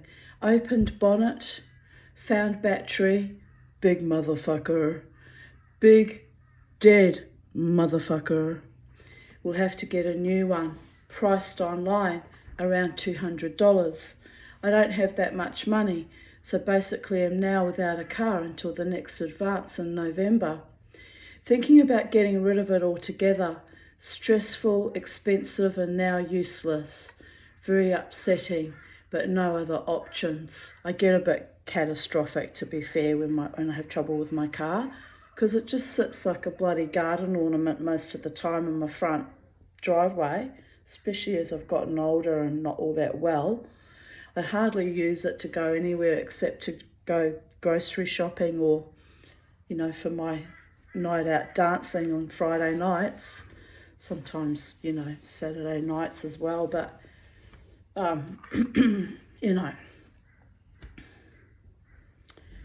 the car's a very big expense and it doesn't really get used all that much. So then when I have my little meltdowns, I think, oh, I might as well just get rid of the car and live without it. And then all my friends freak out and go, no, you need the car, you need the car. I really don't need the car. There's wonderful buses and I can get myself around if need be. And, you know, it is a huge expense to me. But anyway, here we go. While writing this, Mazda finally called me back. A new battery over their parts counter is $188, so I know what I'm up for, I guess. Then I wrote later on, a miracle. One of my beautiful, kind friends has sent me the money to buy another battery. Thank you. I am so grateful.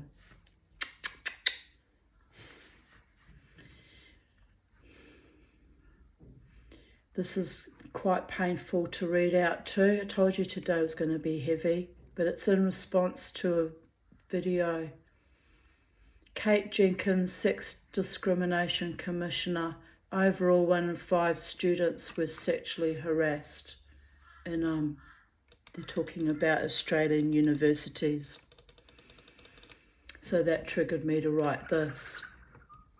On campus at Victorian University of Wellington, which is in New Zealand, my hometown, my home city, in 1983.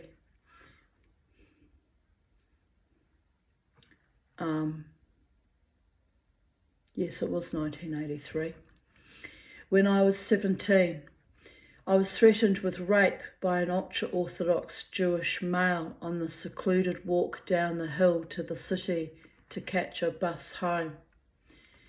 I psyched him out, sassy little shiksa, converting to Judaism at that age, by asking him how his very stern, very frum means very religious, rabbi would feel about it when I told him his young congregant liked raping shiksas. He ran away. Ha! As you can see, I was brave and audacious even as a 17-year-old, but part of that was because I'd already been done over since I was 6 years old. So I was a prickly little sub-repair even as a young woman, a teenager. Well, you have to be to survive. Otherwise, you just get steamrolled over by men, and not just Jewish men, but men of all cultures, creeds, classes. If they have evil intentions towards a beautiful young woman, we'll just steamroller. And I put that euphemistically, darlings. Just saying. On other occasions, filthy descriptions of me were written on the toilet walls. I was elected secretary of the student union. I was well hated for my femaleness, my naive youth, and what? Who knows? Perhaps my audacity, which in Yiddish is called chutzpah. Perhaps just for my existing at all, quite frankly, for having the balls to turn up. It was evil what went on at that university. Truly fucking evil. That's why I never finished my degree and I never wanted to go back to study again. It was that sickening. Betrayed by a few friends at the time, as I had befriended the daughter of the Israeli ambassador to New Zealand, and for some reason he liked me. Bear in mind, a much, much older man, old enough to be my father, you know. and he was a bit of a dreadful bit of a flirt. But here I write. He never laid a hand on me, but his face used to light up when I entered the room. Even at that age, I probably reeked of sexual victimhood, something I fought to fuck off all my life. I am woman, hear me roar.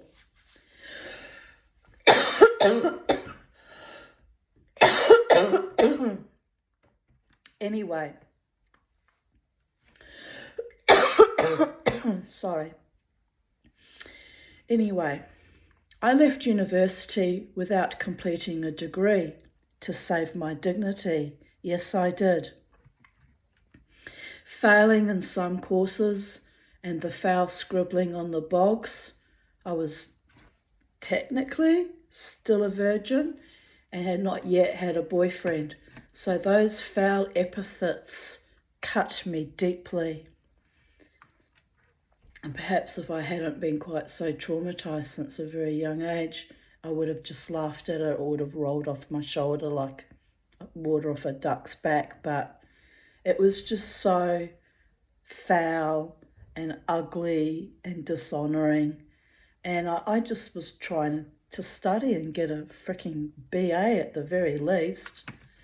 No, even that was torn from me by malfeasant evil in my home country, New Zealand.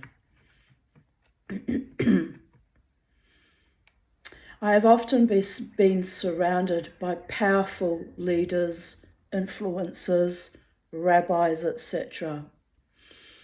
God loves me for some reason, in spite of my many and varied experiences of abuse. I am still here, still going forth into the world and protected and blessed by a few rare and precious humans who make up for the other disgusting shits. Just saying. 1st of August 2016, trigger warning, female sexuality. 2 thoughts for today. 1, a good day is a day when you don't want to kill yourself. Having survived so much evil bullshit for decades, you realise you can survive anything, even your own immolation. Although I don't recommend you put that to the test if you're suffering from suicidal ideation. It's the old saying, don't try that at home, babies. You might not be as lucky as I was, being vomited back to earth by the gods. 2, today is the anniversary of my migration to Brisbane, Australia, my second and longest migration, as I spent 3 years in Melbourne as a child, which was how I met the beautiful, amazing Margaret Jakovac.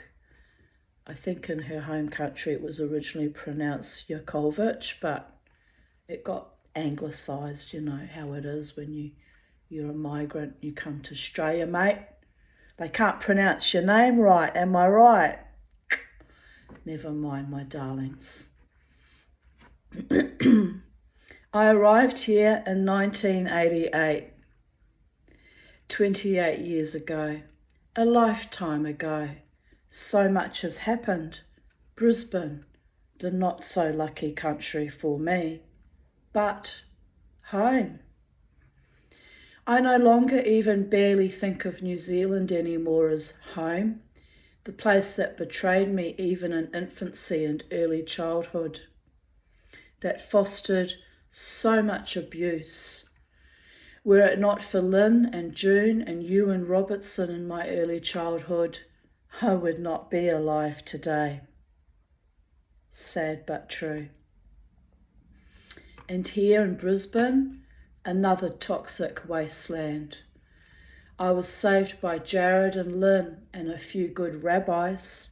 Also, John Bradley, Gordon Senator, who demanded I stay in Australia, by the way.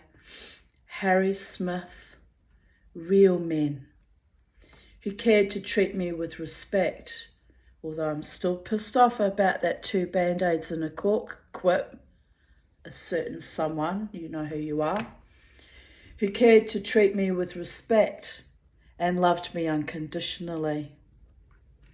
Yes, I know, we used to joke about the Habibi Club. Their wives and girlfriends hated me, thought I was a threat, a young, single, vibrant woman, a survivor.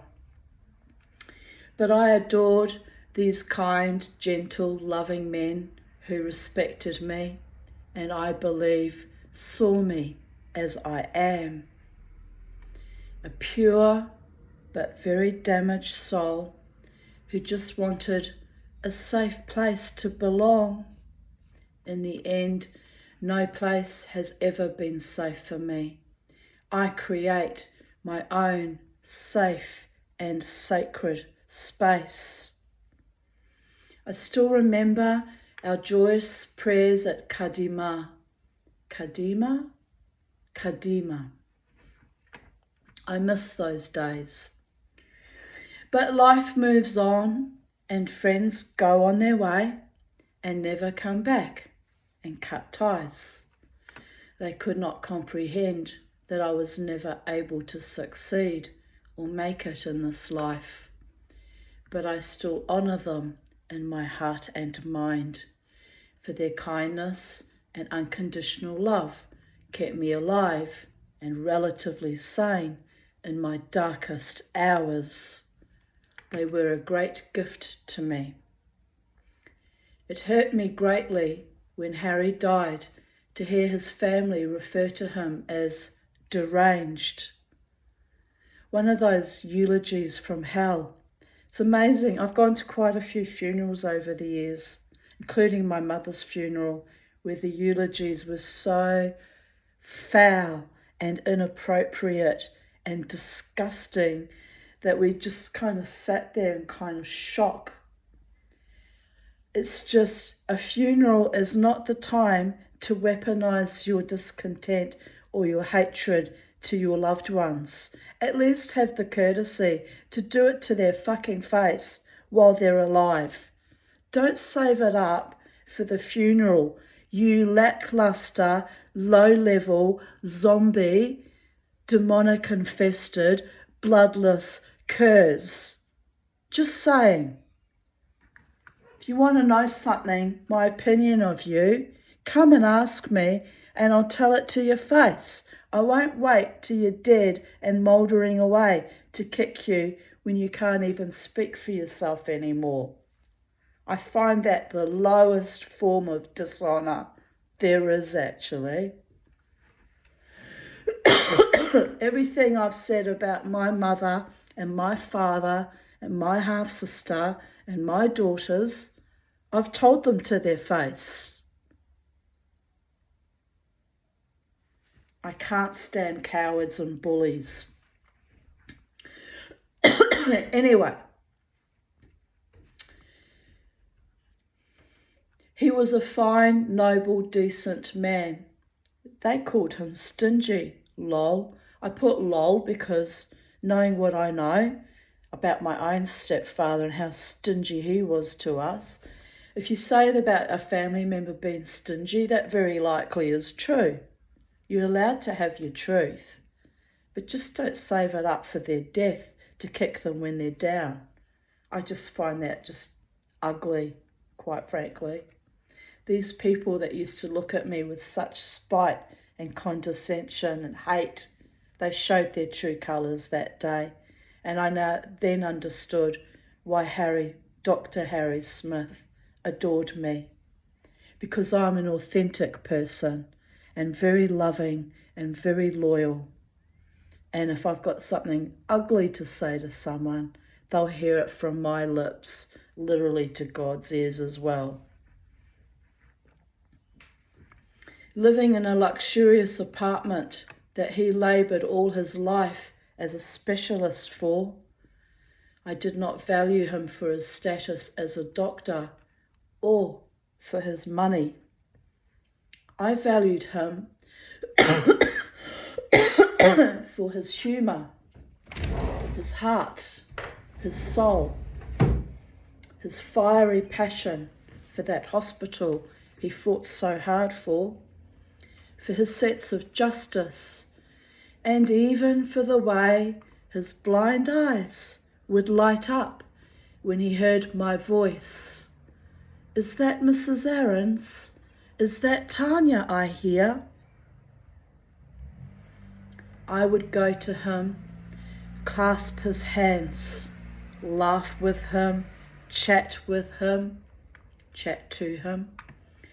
The sneering, searing, gossiping hatred licking salaciously at my back and in my face too. Did those schmucks at Shul think I did not notice? Fools. But as I am accused regularly of being a femme fatale, let me tell you one thing. I am simply a woman of power, of love, of faith, and a healer. No, I did not fuck your husbands or boyfriends. The Habibi Club was always safe with me, laughing out loud. The one affair, is it really an affair if you were lied to several times about this situation?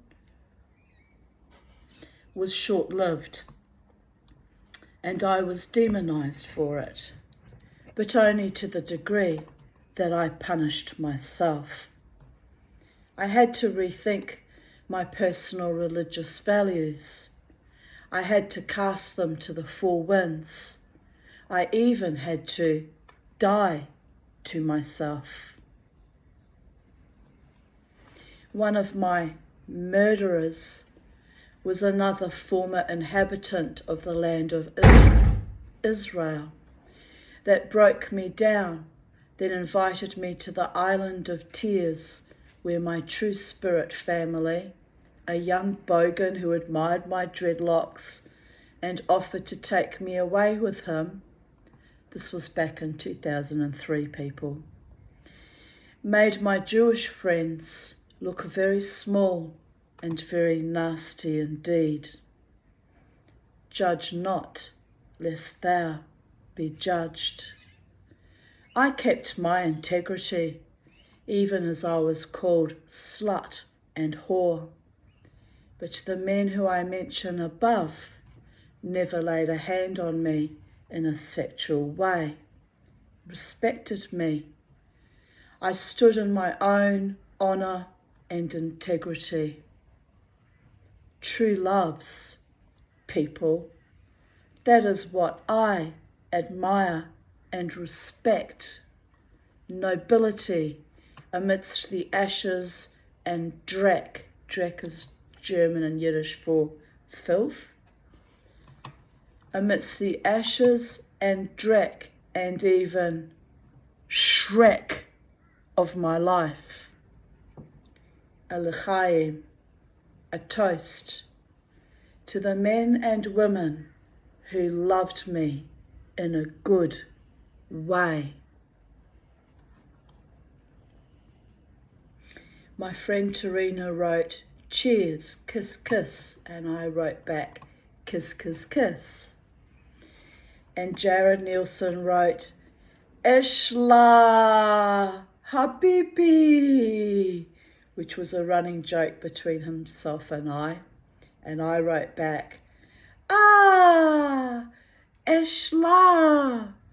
Ishla stands for evil, semi-hysterical laughter.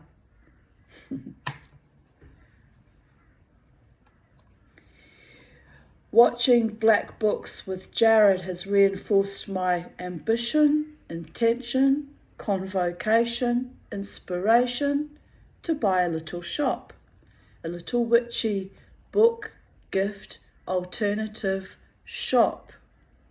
And here we are all these years later, and I have my jewellery in a witchy alternative shop on display. So I find that quite delightful. It's not quite my own shop, but I'm paying rent for a shelf there, and it's the beginning, people of Earth, the beginning. Sometimes my manifestations come true, or at least half true. You kind of have to giggle about that.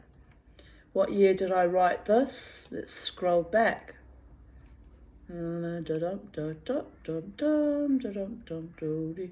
2016.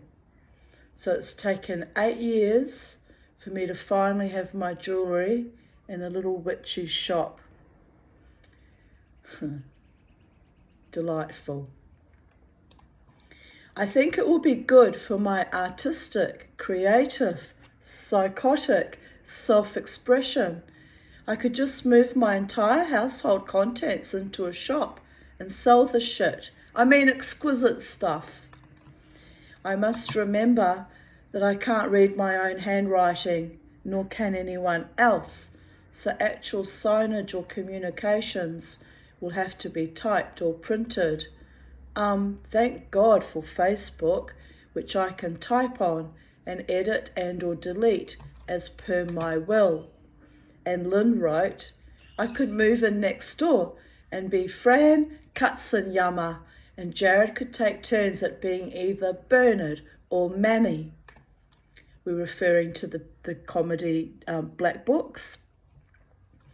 Whatever mood takes him. I'd love a turn at being Bernard once in a while, though. My imagination took some running leaps, twists, and giggles on this idea. Actually, Beau would make a great Bernard. No saint there. Oh, bless. Bobo would have done great in a little witchy shop with me. We would have just sat there and freaked everyone out. My little Bobo. I replied, ha ha ha, I see it all so very clearly. Little books of calm, swallowed like Valium. Oh, what fun we would have. I think I was Bernard in my chicken shop. It was not a good night unless I had told at least one customer to get the fuck out of my shop. Ah, the glory days. I exaggerate slightly there. It's a bit of hyperbole there. I was very professional and I loved my business and I was good at it, by the way. And I was well liked, not by my husband or his cohorts, but I was well liked by my customers. And, it's how Jared and I became friends because he was an employee for me at that time, and very loving and supportive he was too, and an ally. So we became great friends. And but occasionally you'd get some maniac come in that would start a fight or just be a problem customer, and I would say, get out of my shop, and they would fight me because I was so young. They didn't realise I actually owned the business. They would try and fight me. They'd be like, I want to speak to the manager. And I'd reply dryly, you're talking to the manager. Then they'd be like, well, I need to speak to the owner then. And then I'd smile and I'd say, you're talking to the owner. I don't believe you, you're lying. And Jared would be like, no, you're actually talking to the owner. And they'd still fight me. And then I'd be like, get the fuck out of my shop. before I call the police. And I would be sliding the sliding door. This particular woman she was right off her trolley, and I just was sliding the door, and slowly shut the door on her, shut her out of my shop. So it was the glory days indeed. But oh my God, people could be so putrid there. My shop was Chicken Express in Capalaba. It's kind of a repeat of history in a way, that my jewellery is now being displayed in a witchy shop in Capalaba Central in Capalaba. It's almost like a 360-degree full circle loop, except the year is 2024 and I left my business in 1995. So if it had been one more year from now, it would have been a complete repeat cycle. And 30 years later, which is, when you think about it, a tad astonishing.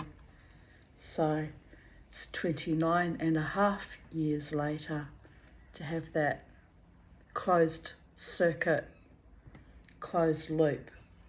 Well, let us pray to all the gods and all manifestations of holiness, of love, light, truth, of prosperity, of healing, of blessing, and of truest, greatest love, that at long last the Tanya has some success in her own undertakings. Wouldn't that be wonderful? But I can only try. Here I wrote, first the cuddles, then the fart. Oh, bless. Beauregard, absolutely loving his uncle. Can you see the photos? His uncle Jared, whom he absolutely adored. And yes, then Beauregard did a little farty. So Jared was a little bit grossed out. But, you know, dogs. It's part of being a mammal, isn't it? Dear goddess.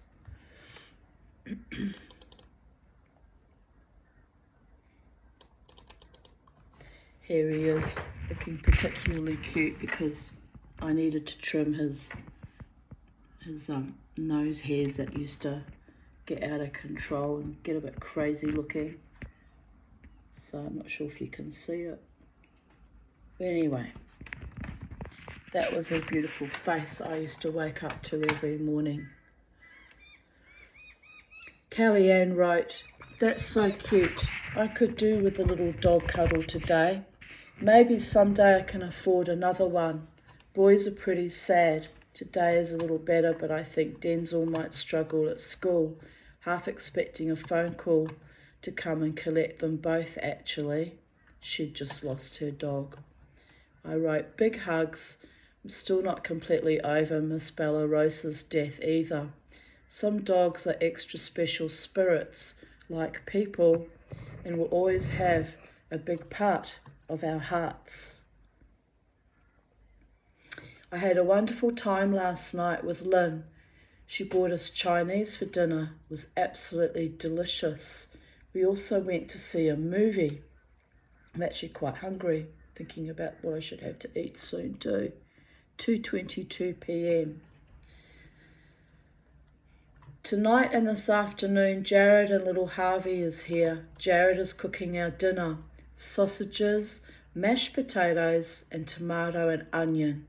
I made a gluten-free lemon yogurt cake. We also went into the garden and hit the macadamia tree with a stick and got a nice harvest of nuts from the tree. Then we set about cracking them. I need to buy a vise from Bunnings as the hammering takes forever, lol. One of my new hens laid a late egg. Jared found it in their nest. I thought they had a day off today. I have named them Ruby, she is a very dark red, Xena, she is a brave Bolshi creature who fights off Bobo, and Athena, also brave and feisty. I have had a lovely few days.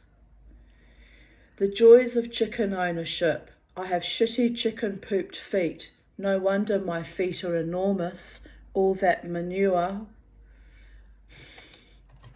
You kind of have to laugh, taking a photo of the manure on my feet.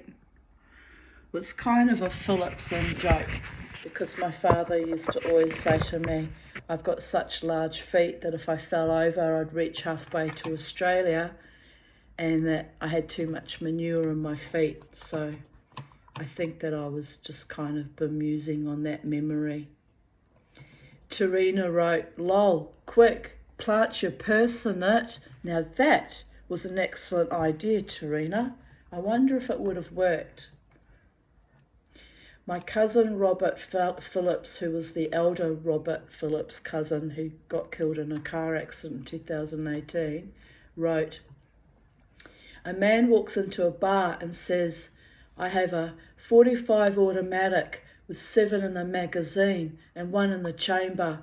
I want to know who's been sleeping with my wife. A voice from the back says, you don't have enough ammo. That's our Phillips very dark humour. It was kind of random too, because he wrote that in response to my big shitty feet. But anyway, you kind of have to laugh. Wherever you are, Robert, the Tanya still loves you. 1st of August 2015. 27 years ago, I arrived in Brisbane with my husband and 2 babies. I was 23, full of excitement and hope for a happy life in paradise. It's when I actually thought it would be paradisical and not a hellscape and a shithole of treachery and ignominy, but never mind. Here I am, old, alone. Well, I was only 50 when I wrote that, but I consider 50 sort of a fair age, really. Here I am, old, alone, broke, but still living in paradise. Fake Russian accent, not the lucky country for some. I went from owning my own freehold home at 23 to decades of poverty.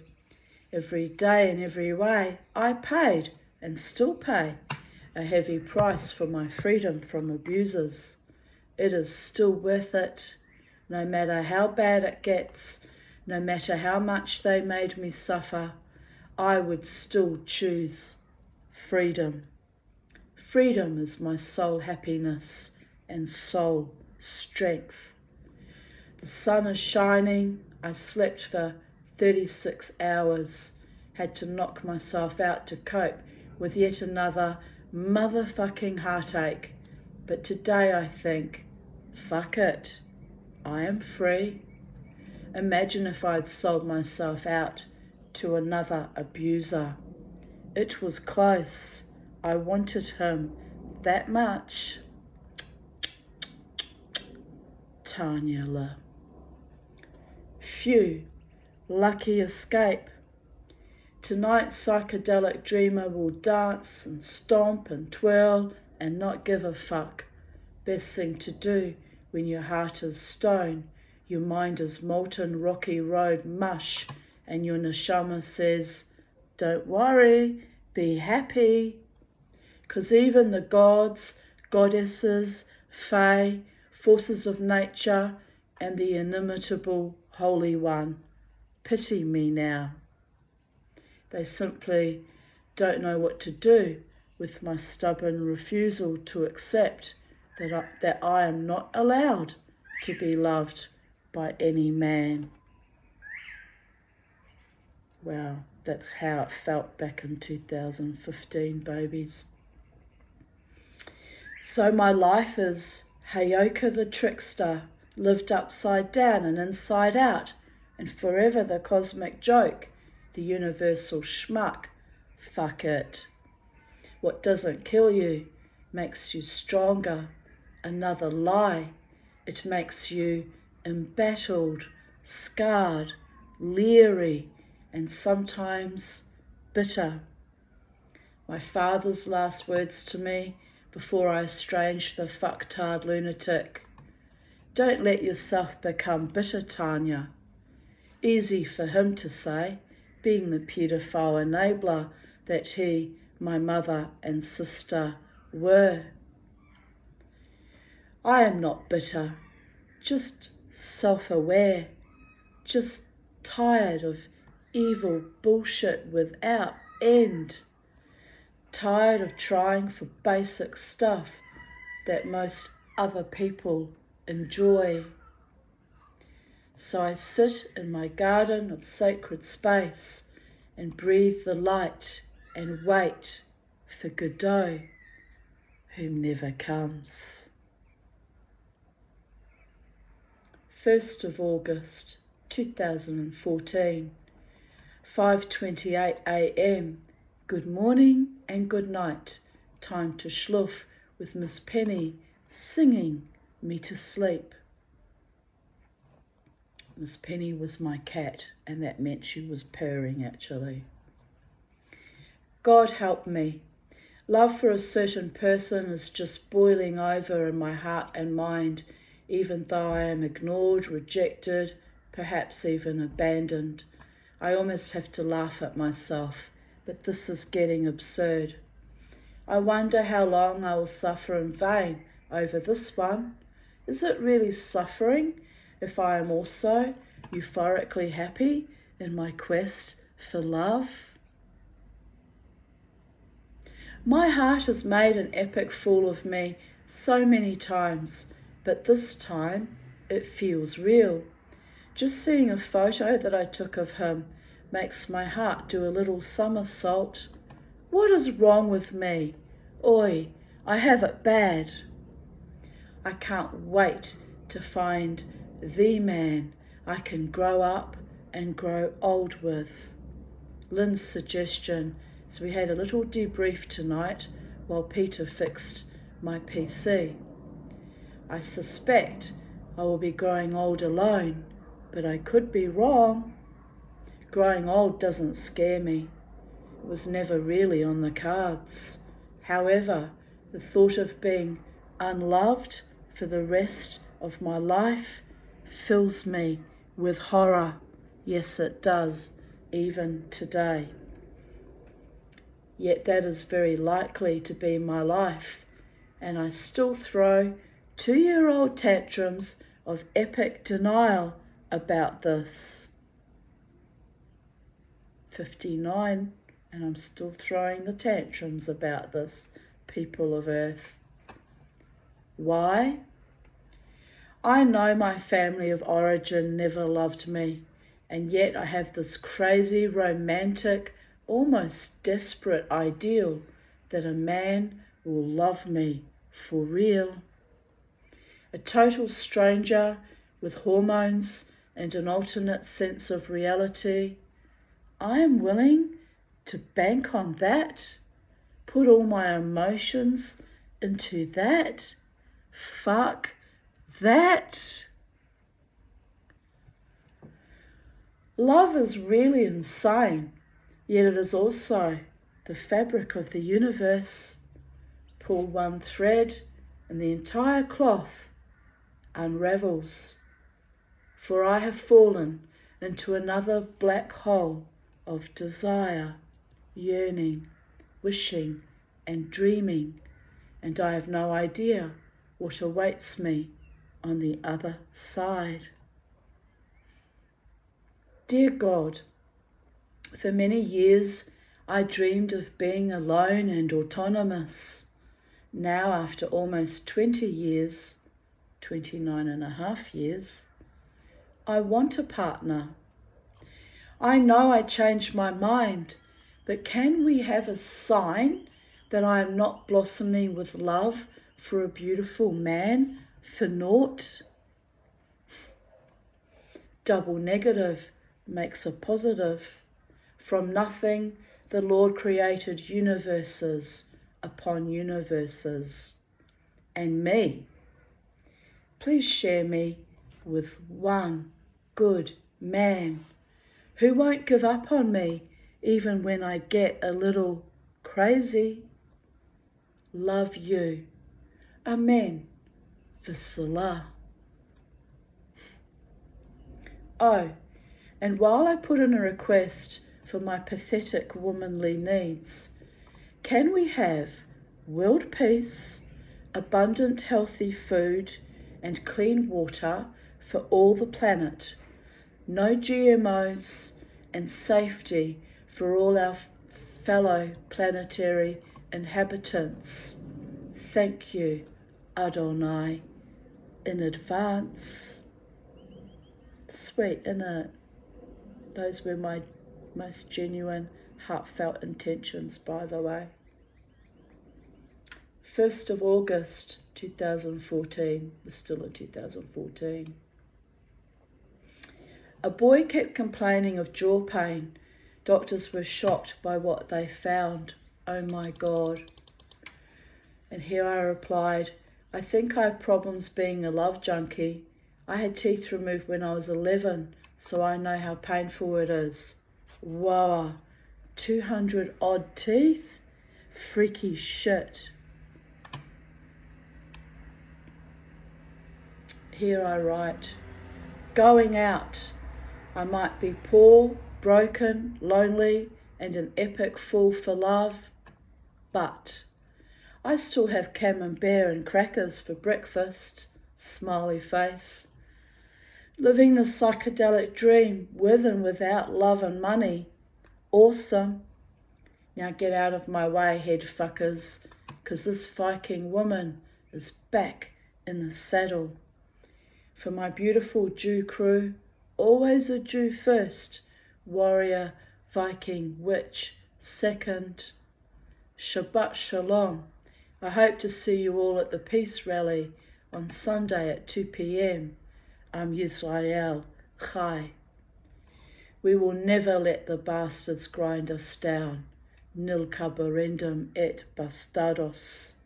Love you all, even those who hate me. Your loss is my gain. Smiley face.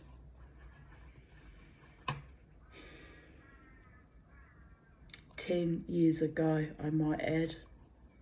Well, I'm more witchy than Jewish now. I've slipped on the slippery sliding cosine, sine, what do you call it? That thing we used to do in mathematics. I've slipped along slightly. But in my heart and soul, even though I'm not observant anymore, I'm still a Jew. I will always fight for my people's survival, just saying. Hopefully it never comes to that though. Unrequited, now I know for sure. Yay, boo, hiss, cry, happy, relieved. The sad, pathetic shit can stop. Group hug, party on, tonight, usual place, usual suspects. The Tanya is growing her spine and turning that love back within. Time for fun and holistic healing of my energies. I still have me, a glorious mess that is stunningly beautiful in my own folly. Fools dive in where angels fear to tread. Note to the Tanya, fool.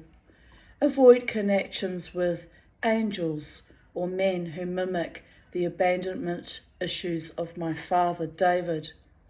Don't fall in love with men named David. Ever. I mean, you can have perfectly good friendships with men named Dave, like my neighbour down the road is a very nice man. But I will never allow myself to fall in love with a man named David ever again. Ever, ever again.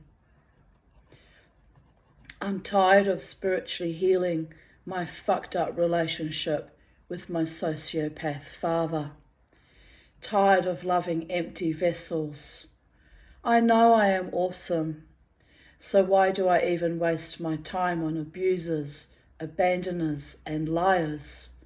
It never helped me in my childhood, hasn't brought me safety or happiness in adulthood either. My heart is a bleating, battering ram with broken horns. Bring me sleep near, tonight we ride. Broken men with broken souls are all I can get. I am too broken to be loved and cared for by anyone but myself, and I know it. It would be nice to be loved and cared for by someone who was reasonably whole or had done as much work on themselves as I have. But it is what it is, people of Earth. I have to make peace with it. May never happen. 1st of August 2013. I was woken by my very large fat cat Zulu straddling my side, and as I had my face almost buried on my pillow, tontine treatment, Marianne, she used to call it the tontine treatment. He proceeded to lick my right ear, all over. It was raspy and drooly and a very odd sensation. I am not keen on having my ears licked nor drooled on, so Zulu's affections were not a welcome wake-up call. I find it somewhat humorous that the only mammalian male in the house decides when I should wake up, dominated by a cat. Monsieur Gus, that means insanity. Yet he gets away with it. That is true love. 1st of August 2012. Lovely full moon, made a lovely fire in my brazier, even cooked some sausages on the grate of it for the very first time. They tasted yummy. I also did my usual wishes and prayers thing to Hashem by the light of his satellite to earth. One of these moons, my prayers will be answered, lol. And one of my witchy friends reminded me that I was doing it all wrong. If I want to manifest a lover man, it's not the moon I should be praying to, because it's the shadow, and you're always going to get the dark side and the negative aspects, the shadow. They reminded me I should be doing those manifestations to the sun, which is Ra and represents masculinity, whereas the moon represents femininity. So by the Joves, by all the gods, that person was actually right. But anyway, I used to enjoy my little sending up prayers and wishes. And maybe the divine feminine might have blessed me with a wonderful man who sees me and loves me in all aspects of my being. So all is not completely lost, my beloved ones. 1st of August 2011. My hair is retouched, feeling fractious. Best offer I got today was McDonald's, so I went with that. I really need some booze, some nice live music, and a people watch session, checking out the talent. Schmeh. I feel like I'm going a little crazier than usual, but at least I look good while I'm decompensating, laughing out loud. Later I wrote, blonde, voluptuous, and bored. Oh well, 2 out of 3 ain't bad. Just watched True Blood Season 4, Episode 6. Please, sir, I want some more.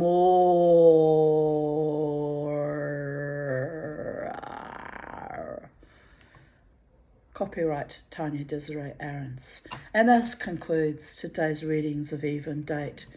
It's been painful, it's been wild, it's been quirky, it's been triumphant, and at times these sweet little memories delightful. But now I'm off to find something to eat.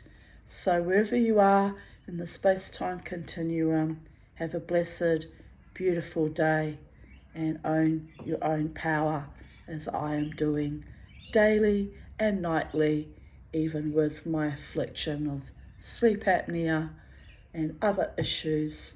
I'm holding my line on planet Earth, living my best life.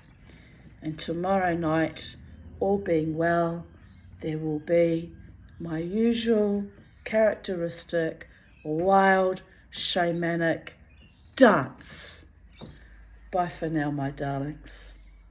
Much love from Sacred Space at Titania's Realm.